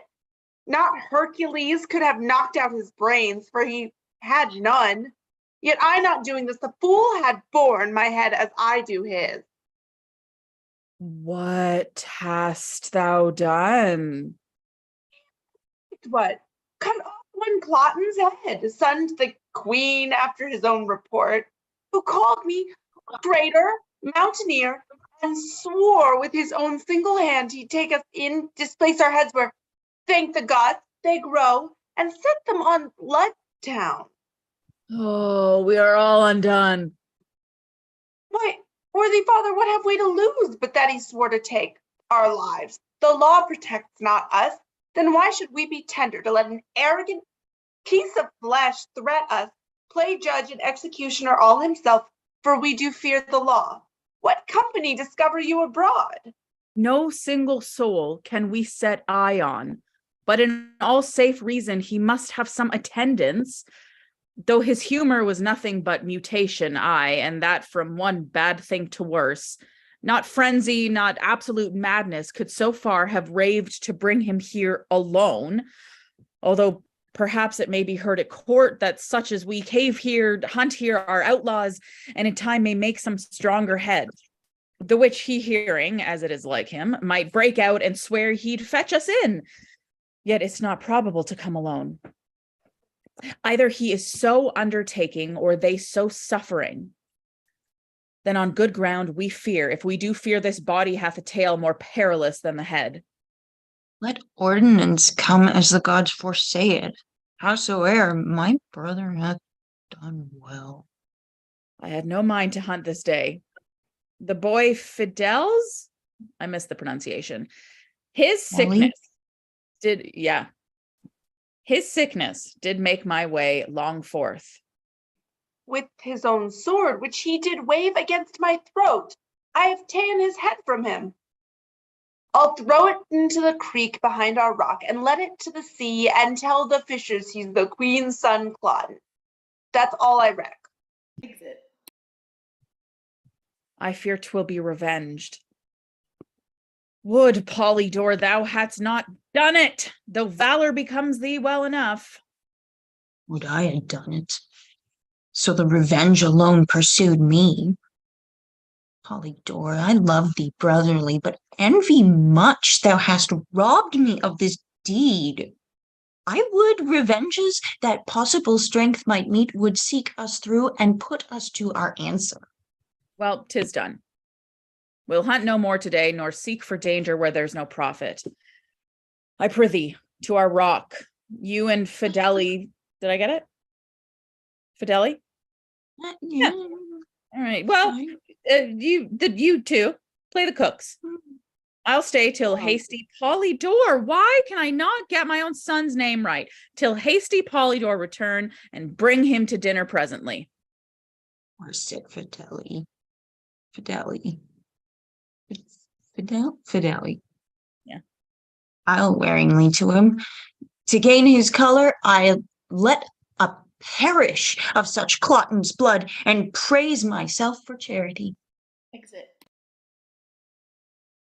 Oh, thou goddess, thou divine nature, how thyself thou blazonest in these two princely boys. They are as gentle as zephyrs blowing below the violet, not wagging his sweet head, and yet as rough, their royal blood enchafed as the rudest wind that by the top doth take the mountain pine and make him stoop to the vale. 'Tis wonder that an invisible instinct should frame them to royalty unlearned, honor untaught, civility not seen from other, valor that wildly grows in them, but yields a crop as if it had been sowed. Yet still it's strange what Cloten's being here to us portends, or what his death will bring us. Re-enter Guiderius. Where's my brother? I sent Cloten's clot pole down the stream in embassy to his mother. His body's hostage for his return. Solemn music. My ingenious instrument. Hark! Polydore, it sounds. But what occasion hath Cadwal now to give it motion? Hark! Is he at home? He went hence even now. What does he mean? Since death of my dearest mother, it did not speak before. All solemn things should answer solemn accidents. The matter triumphs for nothing, and lamenting toys is jollity for apes and grief for boys. Is Cymbeline mad? Look, here he comes, and brings the dire occasion in his arms of what we blame him for. Re-enter Arivagus with Imogen as dead, bearing her in his arms. Bird is dead, and we have made so much on. I had rather have skipped from 16 years of age to 60 to have turned my leaping time into a crutch than have seen this. Oh, sweetest, fairest lily, my brother wears thee not the one half so well as when thou grewest thyself. Oh, melancholy, whoever yet could sound thy bottom. Find the ooze to show what cost thy sluggish crayer might easiliest harbor him. Thou blessed thing, Jove knows what man thou mightst have made, but I, thou diedst a most rare boy of melancholy. How found you him? Dark as you see, thus smiling as some fly, a tickled slumber, not as death's dart being laughed at. His right cheek reposing on a cushion. Where? On the floor. His arms thus leagued. I thought he slept, and put my clouted brogues from off my chest, whose rudeness answered my steps too loud. Why, he but sleeps. If he be gone, he'll make his grave a bed. With female fairies will his tomb be haunted, and worms will not come to thee. Fairest flowers, summer lasts, and I live here, Fideling. I'll sweeten thy sad grave. Thou shalt not lack the flower that's like thy face, pale primrose, nor azured harebell like thy veins, no, nor the leaf of eglantine, whom not to slander, out-sweetened not thy breath. The ruddock would, with charitable bill, oh, bill, sore shaming those rich left heirs that let their fathers lie without a monument, bring thee all this. Yea, and furred moss besides, when flowers are none to winter ground thy course. Prithee, have done, and do not play in wench-like words with that which is so serious. Let us bury him, and not protract with admiration what is now due debt. To the grave. Say, where shallst lay him? By good Euryphile, our mother. Be it so.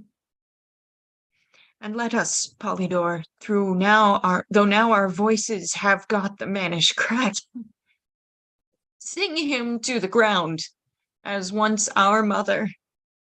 Use like note and words, save that Euryphile must be Fideli. Cadwal, I cannot sing. I'll weep. And word it with thee, for notes of sorrow out of tune are worse than priests and fanes that lie. Speak it then.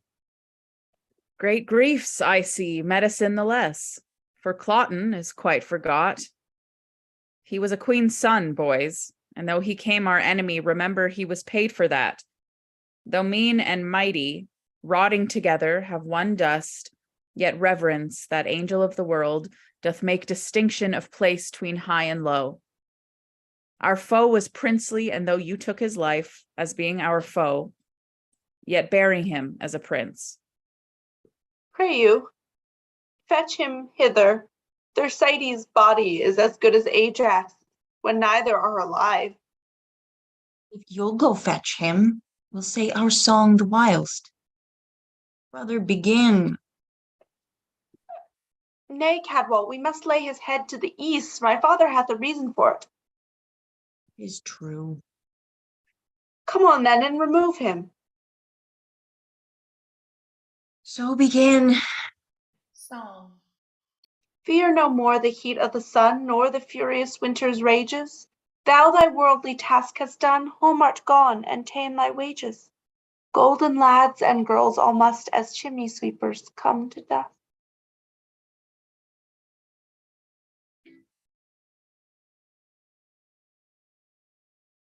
Fear no more the frown of the great.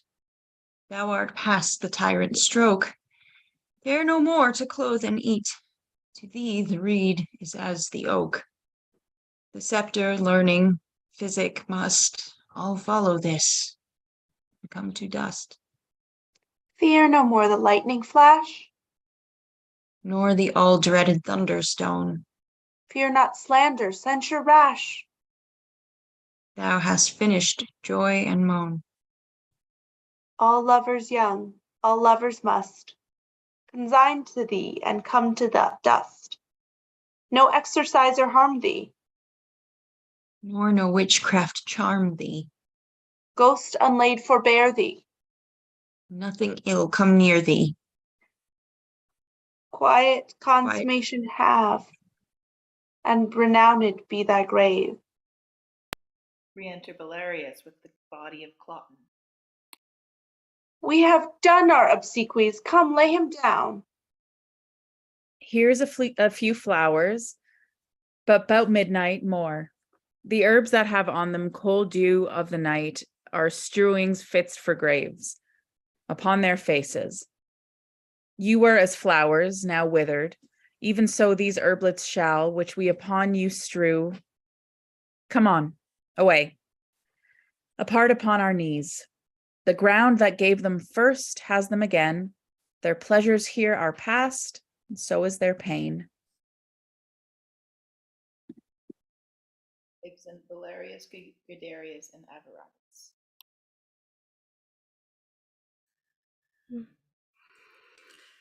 Yes, sir, to Milford Haven. Which is the way? I thank you. By yond bush. Pray, how far thither? Odds pitikins, can it be 6 mile yet? I have gone all night. Oh, faith, I'll lie down and sleep. But soft, no bedfellow. Oh, gods and goddesses! Being the body of Cloten. These flowers are like the pleasures of the world. This bloody man, the care on it. I hope I dream. For so I thought I was a cave keeper and cook to honest creatures. But 'tis not so. 'Twas but a bolt of nothing, shot at nothing, which the brain makes of fumes. Oh, our very eyes are sometimes like our judgments, blind. Oh, good faith, I tremble stiff with fear. But if there be yet left in heaven as small a drop of pity as a wren's eye, feared God's a part of it. Ah, the dream's still here. Even when I wake, it is without me as within me, not imagined, felt. A headless man. The garments of Posthumus. Oh, I know the shape of his leg. This is his hand. His foot mercurial, his martial thigh, the bronze of Hercules. But his jovial face, murder in heaven? How? 'Tis gone. Oh, Pisanio. All curses maddened Hecuba gave the Greeks, and mine to boot be darted on thee. Thou, conspired with that irregulous devil Cloten, hast here cut off my lord. To write and read be henceforth treacherous. Damned Pisanio hath with his forged letters, damned Pisanio, from this most bravest vessel of the world, struck the main top. Oh, Posthumus! Alas, where's thy head? Where's that? Ay me, where's that? Pisanio might have killed thee at thy heart and left this head on. How should this be? Pisanio, 'tis he and Cloten. Malice and lucre in them hath laid this woe here. Oh, 'tis pregnant, pregnant, this drug he gave me, which he said was precious and cordial to me. Have I not found it murderous to the senses? That confirms it home. This is Pisanio's deed, and Cloten's. Oh, give colour to my pale cheek with thy blood, that we horrider may seem to those which chance to find us. Oh, my lord, my lord! He falls on the body. Enter Lucius, a captain, and other officers, and a soothsayer. To them the legions garrisoned in Gallia, after your will, have crossed the sea, attending you here at Milford Haven with your ships. They are in readiness. But what from Rome? The Senate hath stirred up the confiners and gentlemen of Italy, most willing spirits that promise noble service, and they come under the conduct of bold Iachimo, Siena's brother. When expect you them? With the next benefit of the wind. This forwardness makes our hopes fair. Command our present numbers be mustered. Bid the captains look to it. Now, sir, what have you dreamed of late of this war's purpose? Last night, very gods did showed me a vision. Fast and prayed for their intelligence thus. I saw Jove's bird, the Roman eagle, winged from the spongy south to this part of the west. They have vanished in the sunbeams, which portends, unless my sins abuse my divinations, success to the Roman host. Dream often so, and never false. Soft, ho! What trunk is there without his top? The ruin speaks that sometime it was a worthy building. How, a page? Or dead, or sleeping on him? But dead, rather, for nature doth abhor to make his bed with the defunct, or sleep upon the dead. Let's see the boy's face. He's alive, my lord. He'll then instruct us of this body. Young one, inform us of thy fortunes, for it seems they crave to be demanded. Who is this thou makest thy bloody pillow? Or who was he that, otherwise than noble nature did, hath altered that good picture? What's thy interest in this sad wreck? How came it? Who is it? What art thou? I am nothing. Or if not, nothing to be were better. This was my master, A very valiant Briton and a good that here by mountaineers lies slain. Alas, there is no more such masters. I may wander from east to occident, cry out for service, try many, all good, serve truly, never find such another master. Lack, good youth, thou movest no less with thy complaining than thy master in bleeding. Say his name, good friend. Richard Duchamp. If I do lie and do no harm by it, though the gods hear, I hope they'll pardon it. Say you, sir? Thy name? Fidele, sir.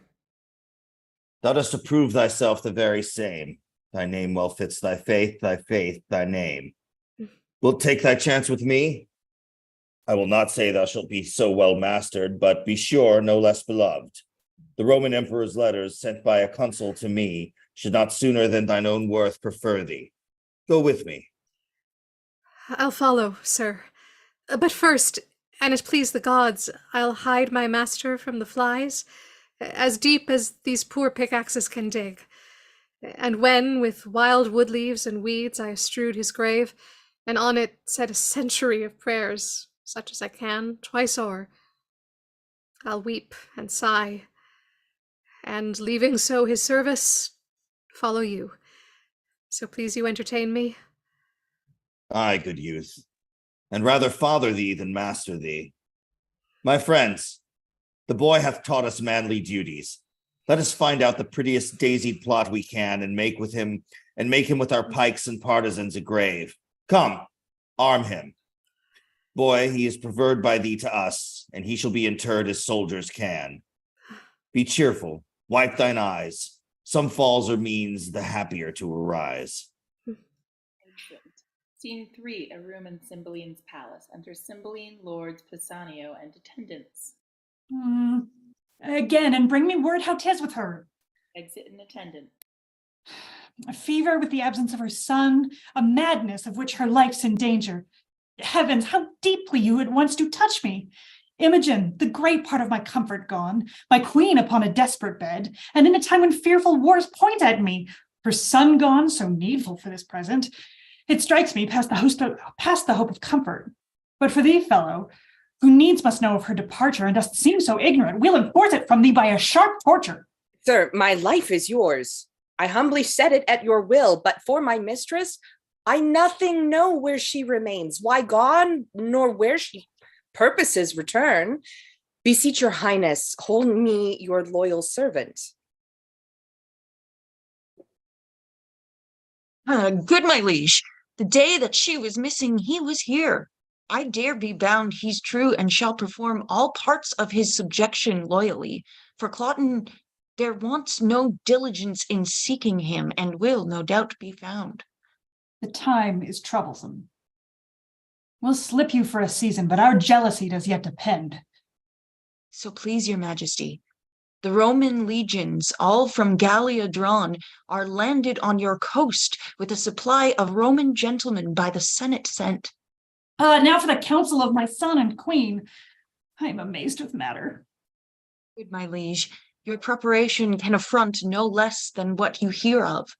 Come more, for more you're ready. The want is but to put those powers in motion that long to move. Thank you. Let's withdraw and meet the time as it seeks us. We fear not what can from Italy annoy us, but we grieve at chances here. Away! I heard no letter from my master since I wrote him Imogen was slain. 'Tis strange. Nor hear I from my mistress, who did promise to yield me often tidings, neither know I what is betide to Cloten, but remain perplexed in all. The heavens still must work. Wherein I am false, I am honest, not true to be true. These present wars shall find I love my country, even to the note of the king, or I'll fall in them. All other doubts, by time let them be cleared. Fortune brings in some boats that are not steered. Exit.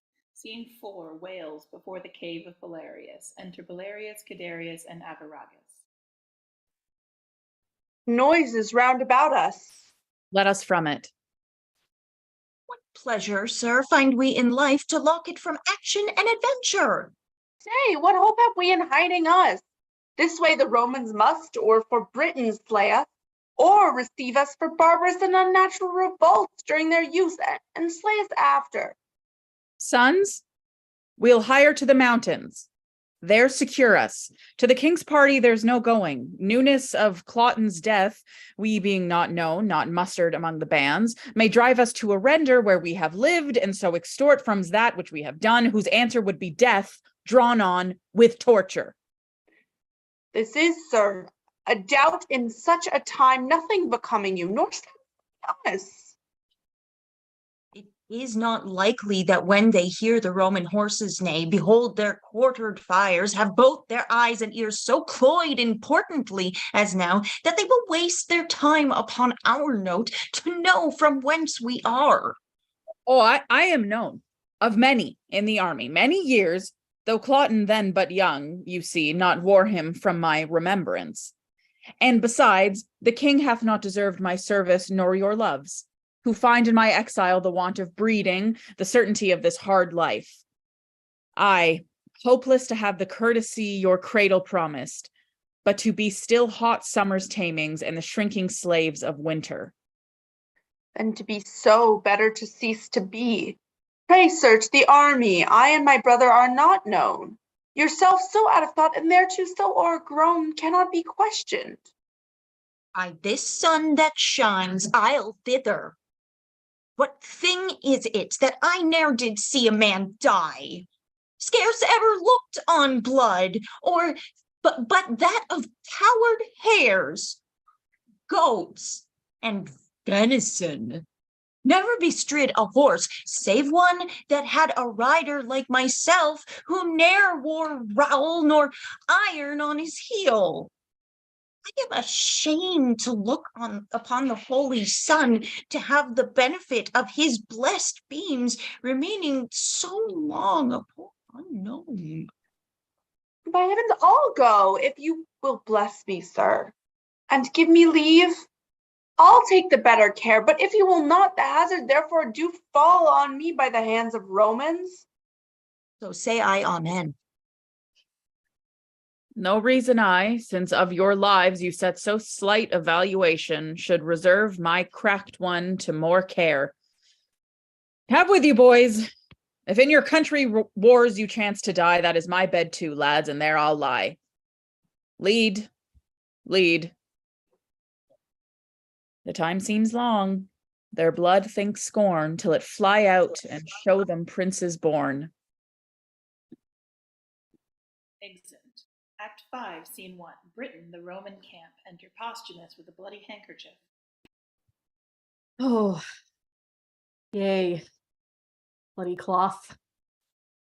I'll keep thee, for I wish thou should be colored thus. You married ones, if each of you should take this course, how many must murder wives much better than themselves, for rying but a little?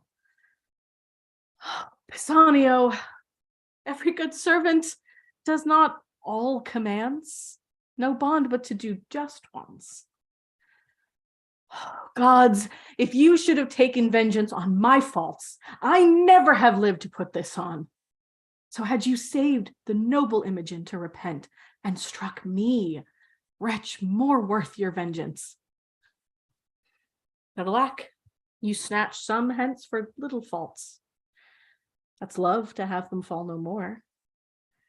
You permit to second ills with ills, each elder worse, and make them dread it to the doer's thrift. But Imogen is your own. Do your best wills, and make me blessed to obey. I am brought hither among the Italian gentry, and to fight against my lady's kingdom? 'Tis enough that Britain I have killed thy mistress. Peace, I'll give no wound to thee. Therefore, good heavens, hear patiently my purpose.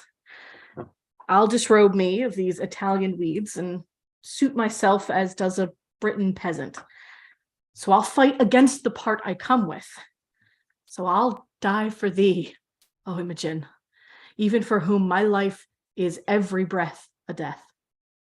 And thus unknown, pitied nor hated, to face the peril myself I'll dedicate. Let me make men know more valor in me than in my habits show. Oh, gods, put the strength of the Leonati in me to shame the guise of the world. I will begin the fashion, less without and more within. Exit. Scene 2, Field of Battle between the British and the Roman camps. Enter from one side Lucius, Iachimo, and the Roman army. From the other side, the British army, Posthumus Leonatus following, like a poor soldier. They march over and go out, then enter again in skirmish. Iachimo and Posthumus Leonatus he vanquisheth and disarmeth Iachimo, and then leaves him. The heaviness and guilt within my bosom takes off my manhood. I have belied a lady, the princess of this country, and the heir on't revengingly enfeebles me. Or could this Carl, the very drudge of nature's, have subdued me in my profession? Knighthoods and honors, born as I wear mine, are titles but of scorn. Is that thy gentry, Britain, go before this lout as he exceeds our lords? The odds is that we scarce are men, and you are gods. Exit. The battle continues. The Britons fly. Cymbeline is taken. Then enter to his rescue Belarius, Guiderius, and Avaragus. Stand! Stand! We have the advantage of the ground. The lane is guarded. Nothing routs us but the villainy of our fears. Stand! Stand and fight! We enter posthumously. Stand and fight! In seconds, the Britons. They rescue Cymbeline and exeunt. Then re-enter Lucius and Iachimo with Imogen. Away, boy, from the troops, and save thyself. For friends kill friends, and the disorders such as war were hoodwinked. 'Tis their fresh supplies. It is a day turned strangely, or betimes. Let's reinforce, or fly. Exeunt. Scene 3, another part of the field. Enter Posthumus Leonatus and a British lord. Camest thou from where they made the stand? I did? Oh, you, it seems, come from the flyers. I did. No blame be to you, sir, for all was lost, but that the heavens fought.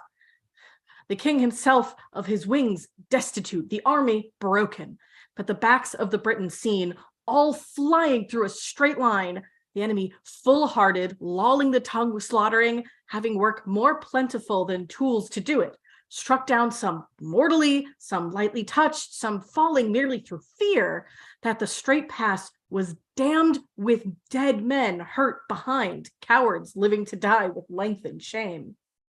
Where was this lane?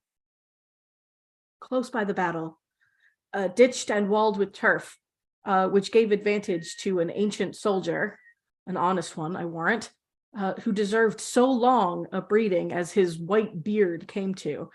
In doing this for country, athwart the lane he, with 2 stripling lads, more like to run the country base than to commit such slaughter, with faces fit for masks, or rather fairer than those for preservation cased, or shame, made good the passage, cried to those that fled, "Our Britons' hearts are die flying!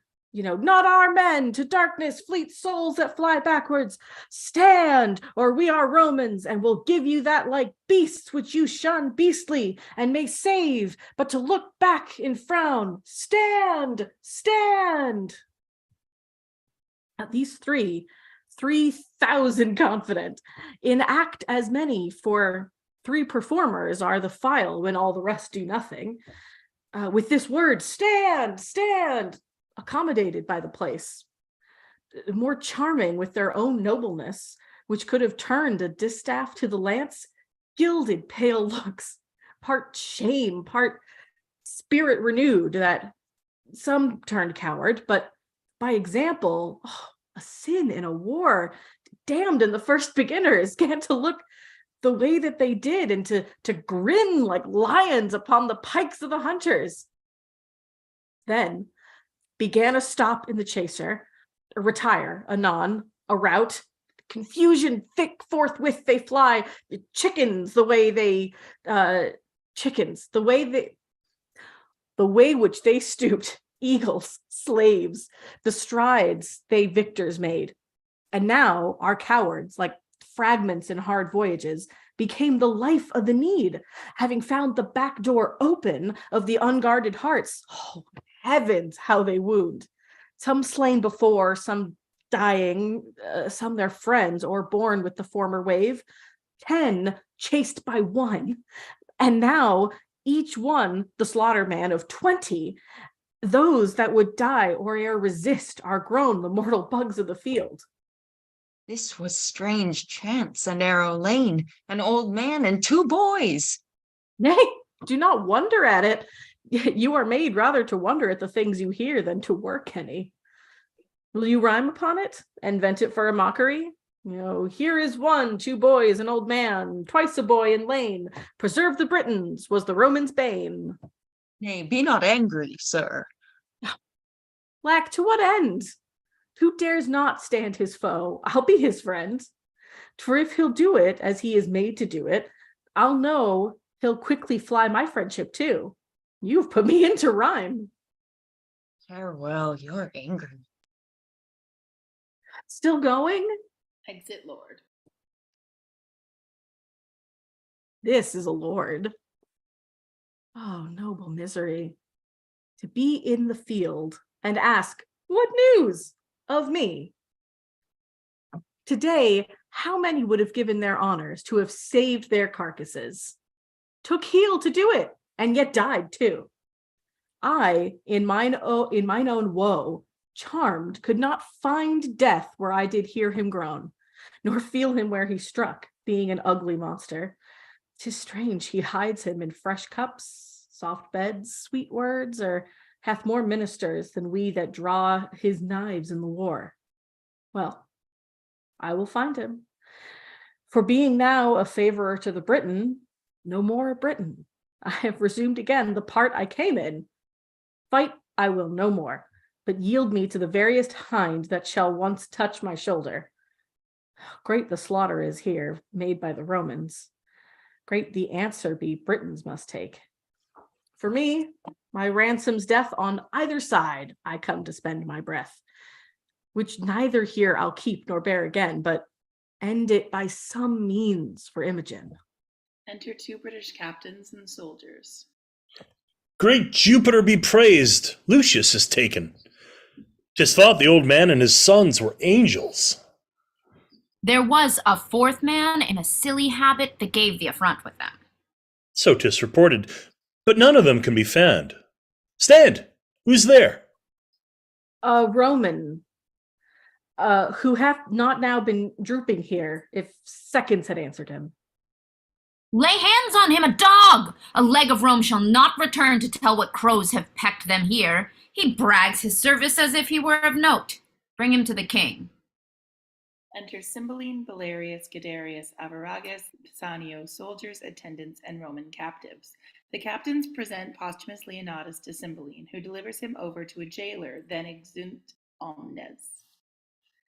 Scene 4, a British prison. Enter Posthumus Leonatus and 2 jailers. You shall not now be stolen. You have locks upon you, so graze as you find pasture. Aye, or a stomach. Instant jailers. Oh, most welcome bondage. For thou art away, think, to liberty. Yet I am better than one that's sick of the gout, since he had rather grown so in perpetuity than be cured by the sure physician. Death, who is the key to unbar these locks. My conscience, thou art fettered more than my shanks and wrists. You good gods, give me the penitent instrument to pick that bolt. Then, free forever. Is it enough that I am sorry? So children temporal fathers do appease, Gods are more full of mercy. Must I repent? I cannot do it better than in gyves, desired more than constrained. To satisfy it of my freedom, 'tis the main part. Take no stricter render of me than my all. I know you are more clement than vile men, who of their broken debtors take a third, a sixth, a tenth, letting them thrive again on their abatement. That's not my desire. For Imogen's dear life, take mine. And though 'tis not so dear, yet 'tis a life. You coined it. 'Tween man and man they weigh not every stamp. Though light, take pieces for the figure's sake. You rather mine, being yours, and so great powers. If you will take this audit, take this life, and cancel those cold bonds. Oh, Imogen, I'll speak to thee in silence. Sleeps. Solemn music. Enter, as in an apparition, Sicilius Leonatus, father to Posthumus Leonatus, an old man, attired like a warrior, leading in his hand an ancient matron, his wife, and mother to Posthumus Leonatus, with music before them. Then, after other music, follow the two young Leonati, brothers to Posthumus Leonatus, with wounds as they died in the wars. They circle Posthumus Leonatus round as he lies sleeping. No more, thou thunder master, show thy spite on mortal flies. With Mars fall out, with Juno chide, that thy adulteries, rates, and revenges. Hath my poor boy done aught but well, whose face I never saw? I died whilst in the womb he stayed, attending nature's law. Whose father then, as men report, thou orphan's father art, thou shouldst have been and shielded him from this earth-vexing smart. Lucina lent not me her aid, but took me in my throes, that from me was Posthumus ripped, came crying mongst his foes, a thing of pity. Great nature, like his ancestry, molded the stuff so fair that he deserved the praise of the world as great Sicilius heir. When once he was mature for man in Britain, where was he that could stand up his parallel or fruitful object be in eye of Imogen that best could deem his dignity? With marriage wherefore was he mocked, to be exiled and thrown from Leonati's seat and cast from his dearest one, sweet Imogen? Why did you suffer Iachimo, slight thing of Italy, to taint his nobler heart and brain with needless jealousy, and to become the geck and scorn of the other's villainy?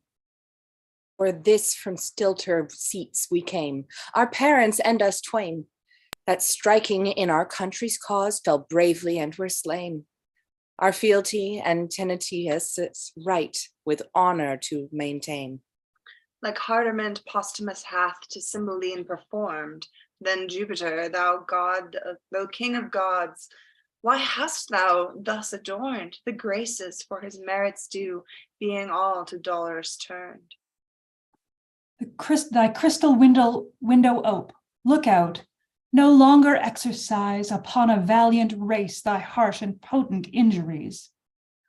Since, Jupiter, our son is good, take off his miseries. Peep through thy marble mansion, help, or we poor ghosts will cry to the shining synod of the rest against thy deity. Help, Jupiter, Help, Jupiter, or we appeal, and from thy justice fly. Jupiter descends in thunder and lightning. Sitting upon an eagle, he throws a thunderbolt. The apparitions fall on their knees. No more, you petty spirits of region low, offend our hearing. Hush! How dare you ghosts accuse the thunderer, whose bolt, you know, sky-planted battlers all rebelling coasts? Poor shadows of Elysium, hence! And rest upon your never-withering banks of flowers. Be not with mortal accident suppressed. No care of yours it is. You know 'tis ours. Whom best I love, I cross. To make my gift, the more delayed, delighted. Be content. your low-laid son our Godhead will uplift. His comforts thrive, his trials well are spent. Our jovial star reigned at his birth, and in our temple was he married. Rise and fade, he shall be lord of Lady Imogen. And happier much by this affliction made, this tablet lay upon his breast, wherein our pleasure his full fortune doth confine. And so away, no further with your din express impatience, lest you stir up mine. Mount, eagle, to my palace crystalline. He came in thunder. His celestial breath was sulphurous to smell. The holy eagle stooped as to foot us. His ascension is more sweet than our blessed fields. His royal bird prunes the immortal wing and cloys his beak, and as when his God is pleased. Thanks. Jupiter. The marvel pavement closes. He has entered his radiant route. Away, and to be blessed, let us with care perform his great behest. The apparitions vanish.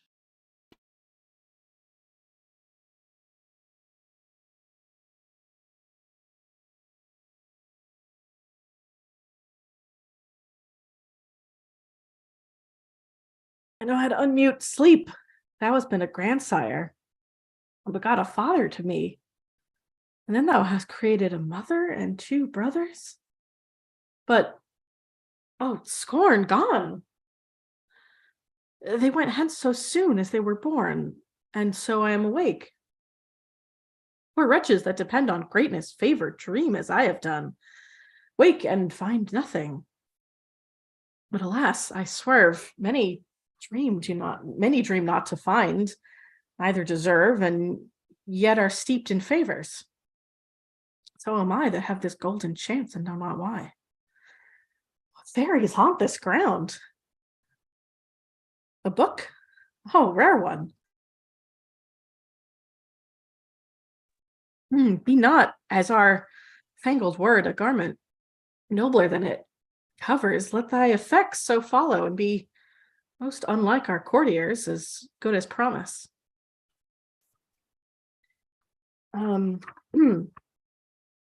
When as a lion's whelp shall to himself unknown, without seeking find, and be embraced by a piece of tender air, and when from a stately cedar shall be lopped branches, which being dead many years shall after revive, be jointed to the old stock and freshly grow, and then shall Posthumus end his miseries, Britain be fortunate, and flourish in peace and plenty.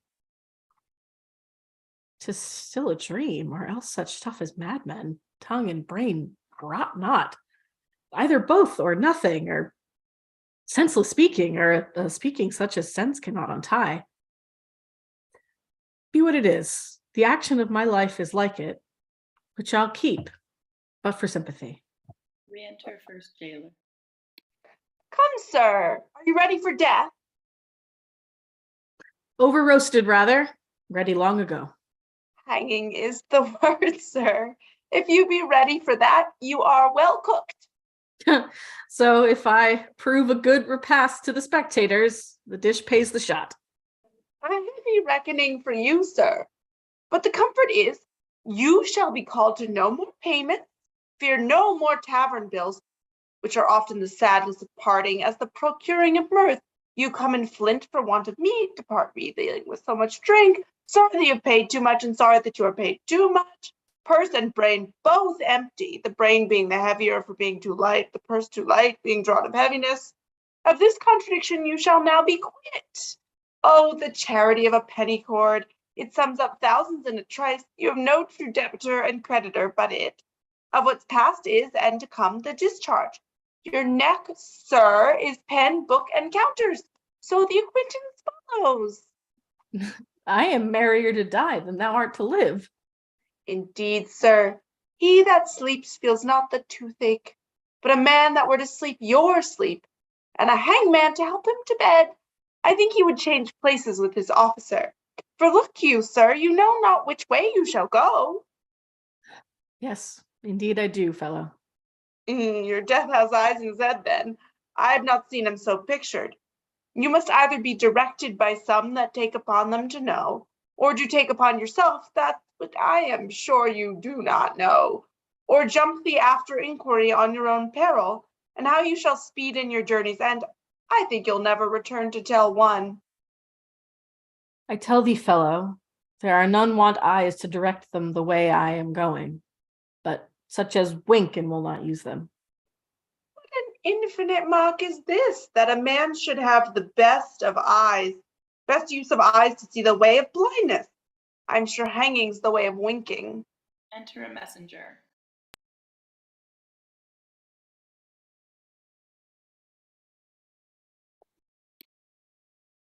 Knock off his manacles. Bring your prisoner to the king. Thou bringest good news. I am called to be made free. I'll be hanged then. Thou shalt be freer than a jailer. No bolts for the dead. Posthumus, Leonatus, and messenger. Unless a man would marry a gallows and beget young gibbets, I never saw one so prone.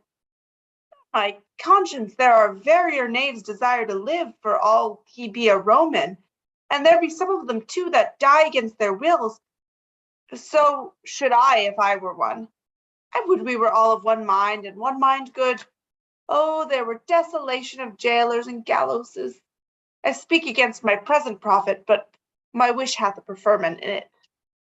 Exit. Scene 5, Cymbeline's tent. Enter Cymbeline, Belarius, Guiderius, Avaragus, Pisanio, lords, officers, and attendants.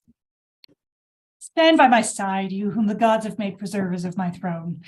Woe is my heart that the poor soldier that so richly fought, whose rags shamed gilded arms, whose naked breast stepped before larges of proof, cannot be found. He shall be happy that can find him, if our grace can make him so. I never saw such noble fury in so poor a thing, such precious deeds in one that promises naught but beggary and poor looks. No tidings of him.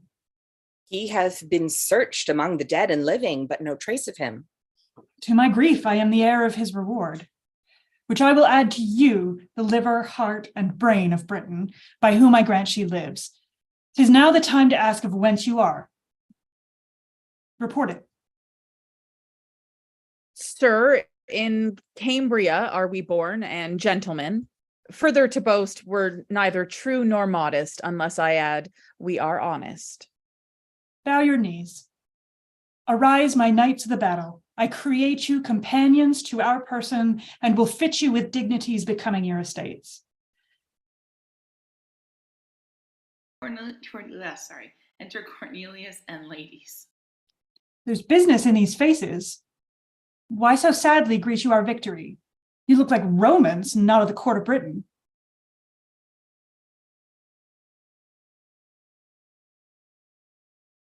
Well? Yes. Rebecca? Sorry, I didn't know that was me. We did, so please your highness. Am I not in the right place? Not quite. I'm so sorry.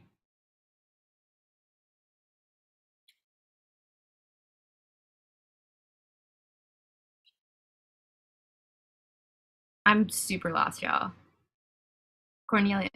Oh. Sorry. I scrolled way ahead. There's business in these faces. I got it. What's the line before? Why so sadly greet you our victory? You look like Romans and not of the court of Britain. Hail, great king! To sour your happiness, I must report the queen is dead. Who worse than a physician would this report become? But I consider my medicine life may be prolonged, yet death will seize the doctor too. How ended she? With horror, madly dying like her life, which, being cruel to the world, concluded most cruel to herself. What she confessed I will report, so please you. These her women can trip me, if I err, who with wet cheeks were present when she finished. Prithee, say. First, she confessed she never loved you, only affected greatness got by you, not you. Married your royalty, was wife to your place, aboard your person. She alone knew this. And but she spoke at dying, I would not believe her lips in opening it. Proceed. Your daughter, whom she bore in hand to love with such integrity, she did confess was as a scorpion to her sight, whose life, but that her flight prevented it, she had ta'en off by poison. Most delicate fiend! Who is't can read a woman? Is there more? More, sir, and worse. She did confess she had for you a mortal mineral, which, being took, should by the minute feed on life, and lingering by inches waste you. In which time she purposed by watching, weeping, tendencing, kissing, to o'ercome you with her show, and in time, when she had fitted you with her craft, to work her son into the adoption of the crown. But failing of her end by his strange absence, grew shameless desperate, open in despite of heaven and men her purposes, repented the evils she hatched were not effected, so despairing died. Heard you all this, her women?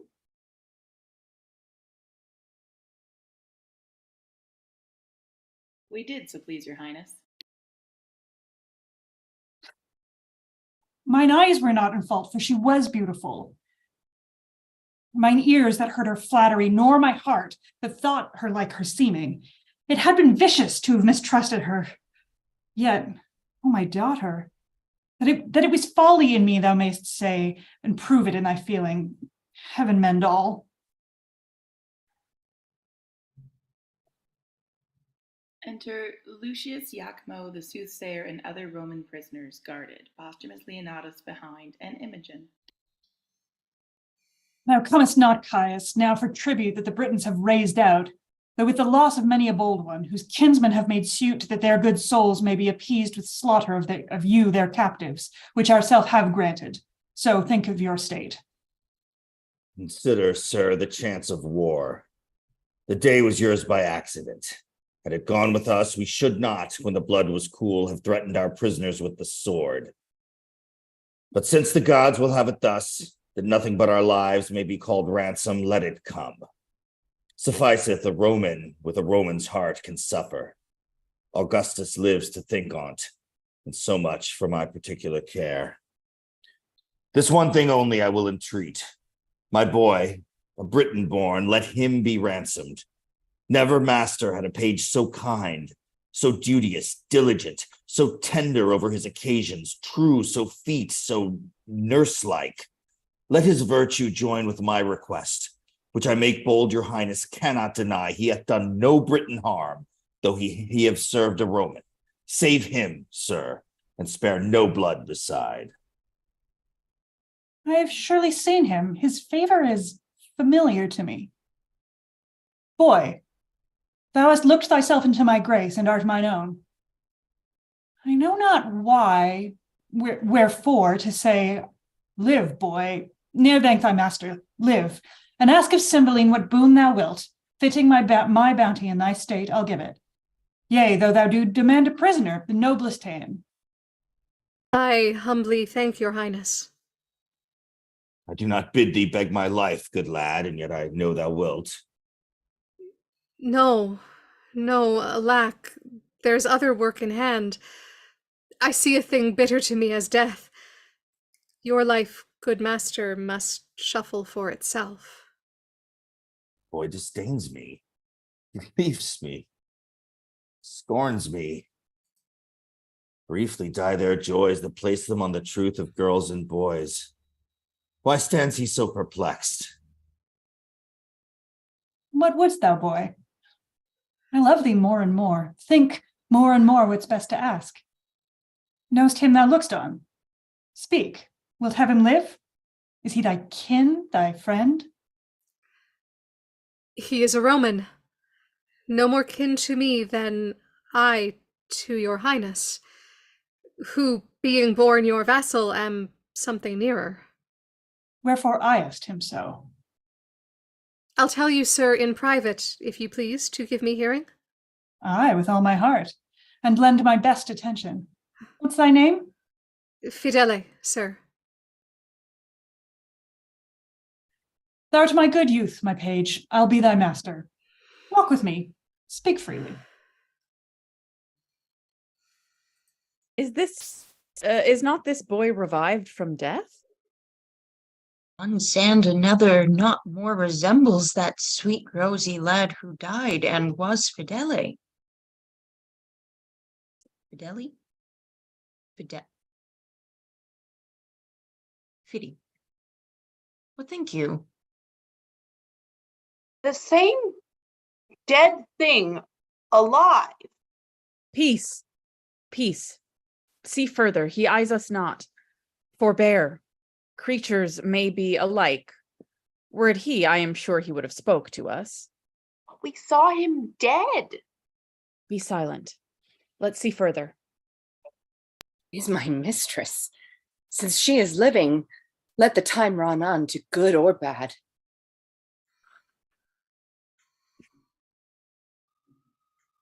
Come, stand thou by our side. Make thy demand aloud. Sir, you step forth. Give answer to this boy, and do it freely, or by our greatness and the grace of it, which is our honor, bitter torture shall winnow the truth from falsehood. On, speak to him. My boon is that this gentleman may render of whom he had this ring. That to him. That diamond upon your finger, say how it came yours. Thou torture me to leave unspoken that which, to be spoke, would torture thee. How, me? I am glad to be constrained to utter that which torments me to conceal. By villainy I got this ring. 'Twas Leonatus' jewel, whom thou didst banish, and which more may grieve thee, as it doth me. A nobler sir ne'er lived twixt sky and ground. Wilt thou hear more, my lord? All that belongs to this. That paragon, thy daughter, for whom my heart drops blood and my false spirits quail to remember. Give me leave, I faint. My daughter? What of her? Renew thy strength. I'd rather thou shouldst live while nature will than die ere I hear more. Strive, man, and speak. Upon a time, unhappy was the clock that struck the hour. It was in Rome. Accursed the mansion where 'twas at a feast. Oh, would our viands had been poisoned, or at least those which I heaved to head. The good Posthumus, what should I say? He was too good to be where ill men were, and was the best of all amongst the rarest of good ones, sitting sadly, hearing us praise our loves of Italy for beauty that made barren the swelled boast of him that best speak for feature, laming the shrine of Venus, or straight-piped Minerva postures beyond brief nature, for condition, a shop of all the qualities that man loves woman, for besides that hook of wiving fairness which strikes the eye. I stand on fire. Come to the matter. All too soon I shall, unless thou wouldst grieve quickly. This Posthumus, most like a noble lord in love, and one that had a royal lover, took his hint, and not dispraising whom we praised, therein he was calm as virtue. He began his mistress' picture, which by his tongue being made, and then a mind put to it, either our brags were cracked of kitchen trolls, or his description proved an unspeaking sots. Nay, to the purpose. Your daughter's chastity. Huh? There it begins. He spake of her as Dian had hot dreams, and she alone were cold. Whereas I, wretch, made scruple of his praise, and wagered with him pieces of gold 'gainst this which then he wore upon this his honor's finger, to attain in suit the place of his bed and win this ring, by hers and mine adultery. He, true knight, no lesser of her honor confident than I did truly find her, stakes this ring, and would so, had it been a carbuncle of Phoebus' wheel, and might so safely, had it been all the worth of cars. Away to Britain, post I in this design. Well may you, sir, remember me at court, where I was taught of your chaste daughter the wide difference twixt amorous and villainous. Being thus quenched of hope, not longing, mine Italian brain 'gain in your duller Britain operate most vilely. For my vantage, excellent, and to be brief, my practice so prevailed that I return with similar proof enough to make the noble Leonatus mad by wounding his belief in her renown with token thus and thus, averting notes of chamber-hanging pictures, this her bracelet, of cunning how I got it, nay, some marks of secret on her person, then he could not but think her bond of chastity quite cracked. Having ta'en the forfeit, whereupon methinks I see him now. Aye, so thou dost. Italian fiend! I me, most credulous fool, egregious murderer, thief, anything that's due to all the villains past in being to come. Oh, give me a cord or knife or poison, some upright justicer. Thou, king, send out for torturers ingenious. It is I that all the abhorred things of the earth amend by being worse than they. I am Posthumus that killed thy daughter, villain-like. I lie that caused a lesser villain than myself, a sacrilegious thief, to do it. The temple of virtue was she. Yea, and she herself spit and throw stones, cast mire upon me, set the dogs of the street to bay me. Every villain be called Posthumus Leonatus, and be villainy less than 'twas. Oh, Imogen, my queen, my life, my wife. Oh, Imogen, Imogen, Imogen. Peace, my lord. Here, here. Shalt have a play of this, thou scornful page. Where lie thy part? Striking her, she Ah. falls. Oh, gentlemen, help! Mine and your mistress, oh my lord Posthumus, you ne'er killed Imogen till now. Help! Help, mine honored lady! Does the world go round? How come these staggers on me? Wake, my mistress! If this be so, the gods do mean to strike me to death with mortal joy. How fares thy mistress? Oh, get thee from my sight! Thou gavest me poison! Dangerous fellow, hence, breathe not where princes are. The tune of Imogen. Lady, the gods throw stones of sulfur on me. If that box I gave you was not thought by me a precious thing, I had it from the queen. New matter still? It poisoned me. Oh, gods! I left out one thing which the queen confessed, which must approve thee honest. If Pisanio have, said she, given his mistress that confection which I gave him for cordial, she is served as I would serve a rat. What's this, Cornelius? The queen, sir, very oft importuned me to temper poisons for her, still pretending the satisfaction of her knowledge only in killing creatures vile, as cats and dogs of no esteem. I, dreading that her purpose was of more danger, did compound for her a certain stuff, which, being ta'en, would cease the present power of life, but in short time all offices of nature should again do their due functions. Have you ta'en of it? Most like I did, for I was dead. My boys, there was our error. This is sure Fidel? Why did you throw your wedded lady from you? Think that you are upon a rock, and now throw me again. Hang there like a fruit, my soul, till the tree die. How now, my flesh, my child? What makes thou me a dullard in this act?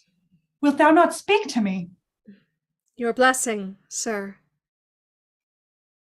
Though you did love this youth, I blame ye not. You had motive for it. My tears that fall prove holy water on thee. Imogen, thy mother's dead. I am sorry for it, my lord. Oh, she was not. And long of her it was that we meet here so strangely. But her son is gone. We know not how nor where. My lord, now fear is from me, I'll speak troth. Lord Cloten, upon my lady's missing, came to me with his sword drawn, foamed at the mouth, and swore if I discovered not which way she had gone, it was my instant death. By accident, I had a feigned letter of my master's then in my pocket, which directed him to seek her on the mountains near to Milford, where in a frenzy in my master's garments, which he enforced from me, away for he posts with unchaste purpose and with oath to violate my lady's honor. What became of him I further know not. Let me end the story. I slew him there. Mary, the gods forfend. I would not thy good deeds should from my lips pluck a barred sentence. Prithee, valiant youth, deny it again. I have spoken, and I did it. He was a prince. Most incivil one.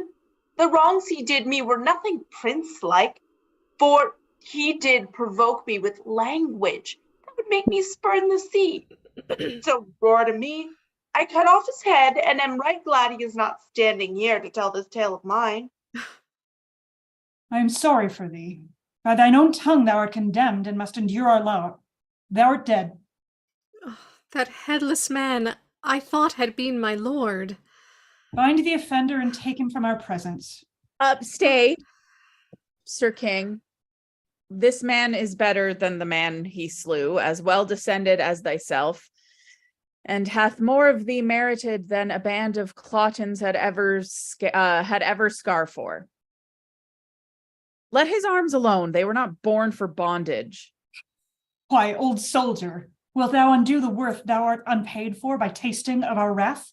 How of descent as good as we? In that he spake too far. And thou shalt die for it. We will die all three, but I will prove that two of us are as good as I have given out him.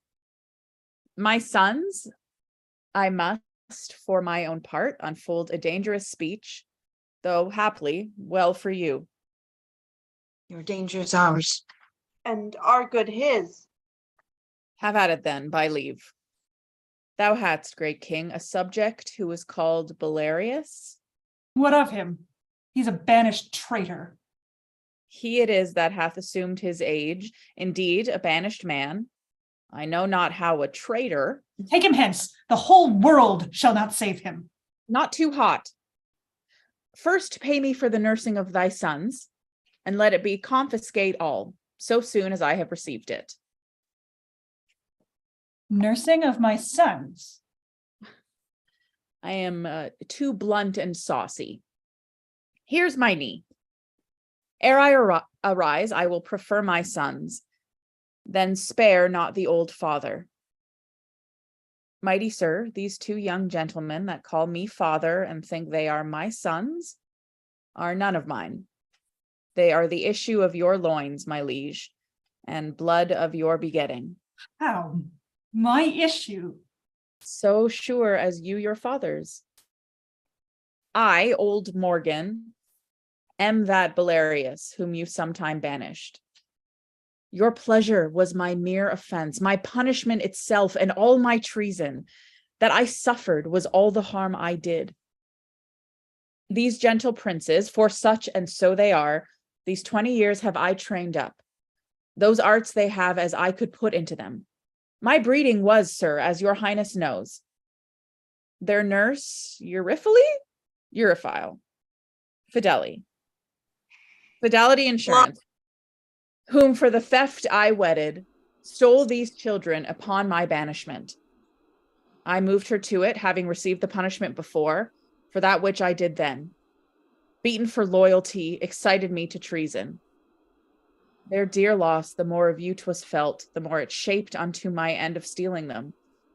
But gracious sir, here are your sons again, and I must lose two of the sweetest companions in the world. The benediction of these covering heavens fall on their heads like dew, for they are worthy to inlay heaven with stars. Thou weepst and speakst. The service that you three have done is more unlike than this thou tellst. I lost my children. If these be they, I know not how to wish a pair of worthier sons. Be pleased a while. This gentleman, whom I call Polydor, sometimes Polydot, most worthy prince as yours, is true Guiderius. This gentleman, my Cadwal, are Varagus, your younger princely son. He, sir, was lapped in a most curious mantle wrought by the hand of his queen mother, which for more probation I can with ease produce. Guiderius had upon his neck a mole. All my children do. A sanguine star. It was a mark of wonder. This is he, who hath upon him still that natural stamp. It was wise nature's end in the donation to be his evidence now. Oh, what am I, a mother to the birth of three? Ne'er mother rejoiced deliverance more. Blessed pray you be, that after this strange starting from your orbs may reign in them now. O Imogen, thou hast lost by this a kingdom. No, my lord, I have got 2 worlds by it. Oh, my gentle brothers, have we thus met? Oh, never say hereafter, but I am truest speaker. You called me brother, when I was but your sister. I you brothers, when ye were so indeed. Did you ever meet? Aye, my good lord. And at first meeting loved, continued so, until we thought he died.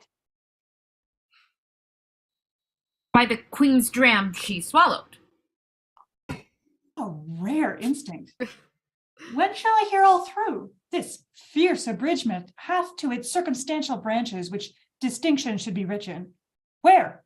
How lived you? And when came you to serve our Roman captive? How parted with your brothers? How first met them? Why fled you from the court, and whither? These and your 3 motives to the battle, with I know not how much more should be demanded, and all other by dependencies, from chance to chance, but nor the time nor place will serve our long interrogatories. See, Posthumus anchors upon Imogen, and she, like harmless lightning, throws her eye on him. Her brother, me, her master, hitting each object with a joy. The counterchanges severally in all. Let's quit this ground and smoke the temple with our sacrifices. Thou art my brother, so we'll hold thee ever. You are my father, too, and did relieve me to see this gracious season. All overjoyed, save these in bonds. Let them be joyful too, for they shall taste our comfort. My good master, I will yet do you service. Happy be you. The forlorn soldier that so nobly fought, he would have well become this place and graced the thankings of a king. I am, sir, the soldier that did company these 3 in poor beseeming. 'Twas a fitment for the purpose I then followed, that I was he. Speak, Iachimo, I had you down and might have made you finish. I am down again, but now my heavy conscience sinks my knee, and then your force did. Take that life, beseech you, which I so often owe, but your ring first, and here the bracelet of your truest princess that ever swore her faith. Kneel not to me. The power that I have on you is to spare you. The malice towards you to forgive you. Live and deal with others better. Nobly doomed. We'll learn our freeness of a son-in-law. Pardon is the word to all. Hope, sir, as you did mean indeed to be our brother. Joyed are we that you are. Your servant, princes. Good my lord of Rome, call forth your soothsayer. As I slept, methought great Jupiter upon his eagle-backed appeared to me with other sprightly shows of mine own kindred. When I waked, I found this label on my bosom, whose containing is so from sense in hardness that I can make no collection of it. Let him show his skill in the construction. Philharmonius, Here, my good lord. read and declare the meaning.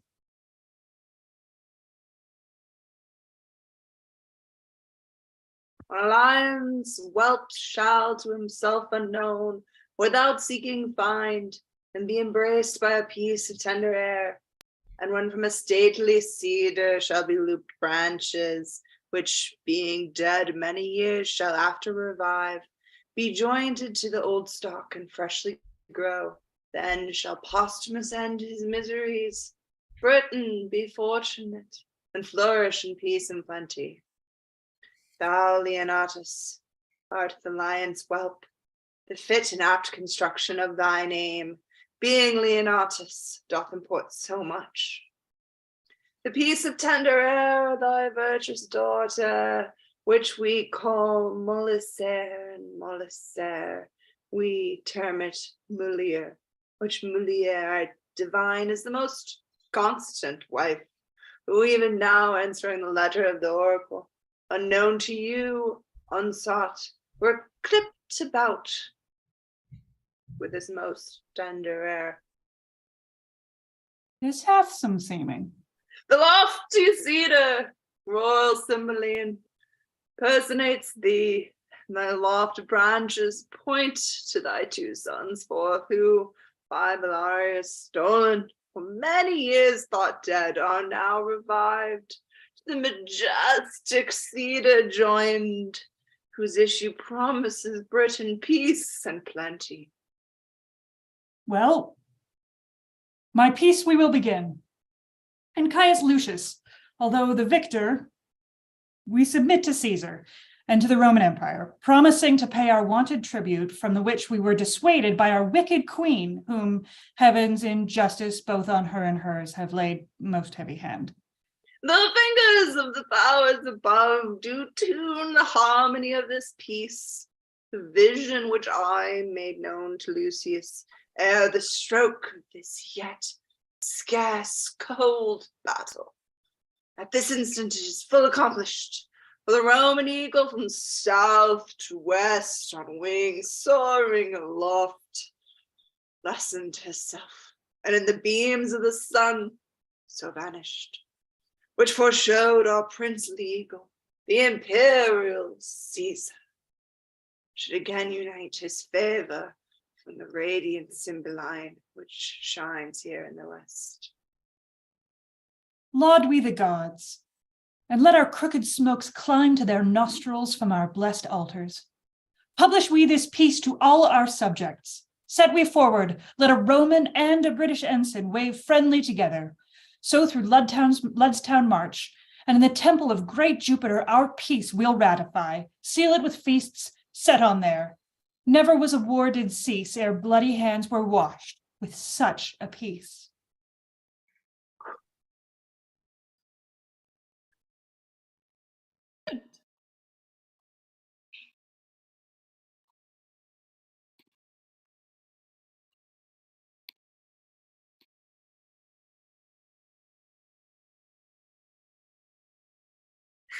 What an ending.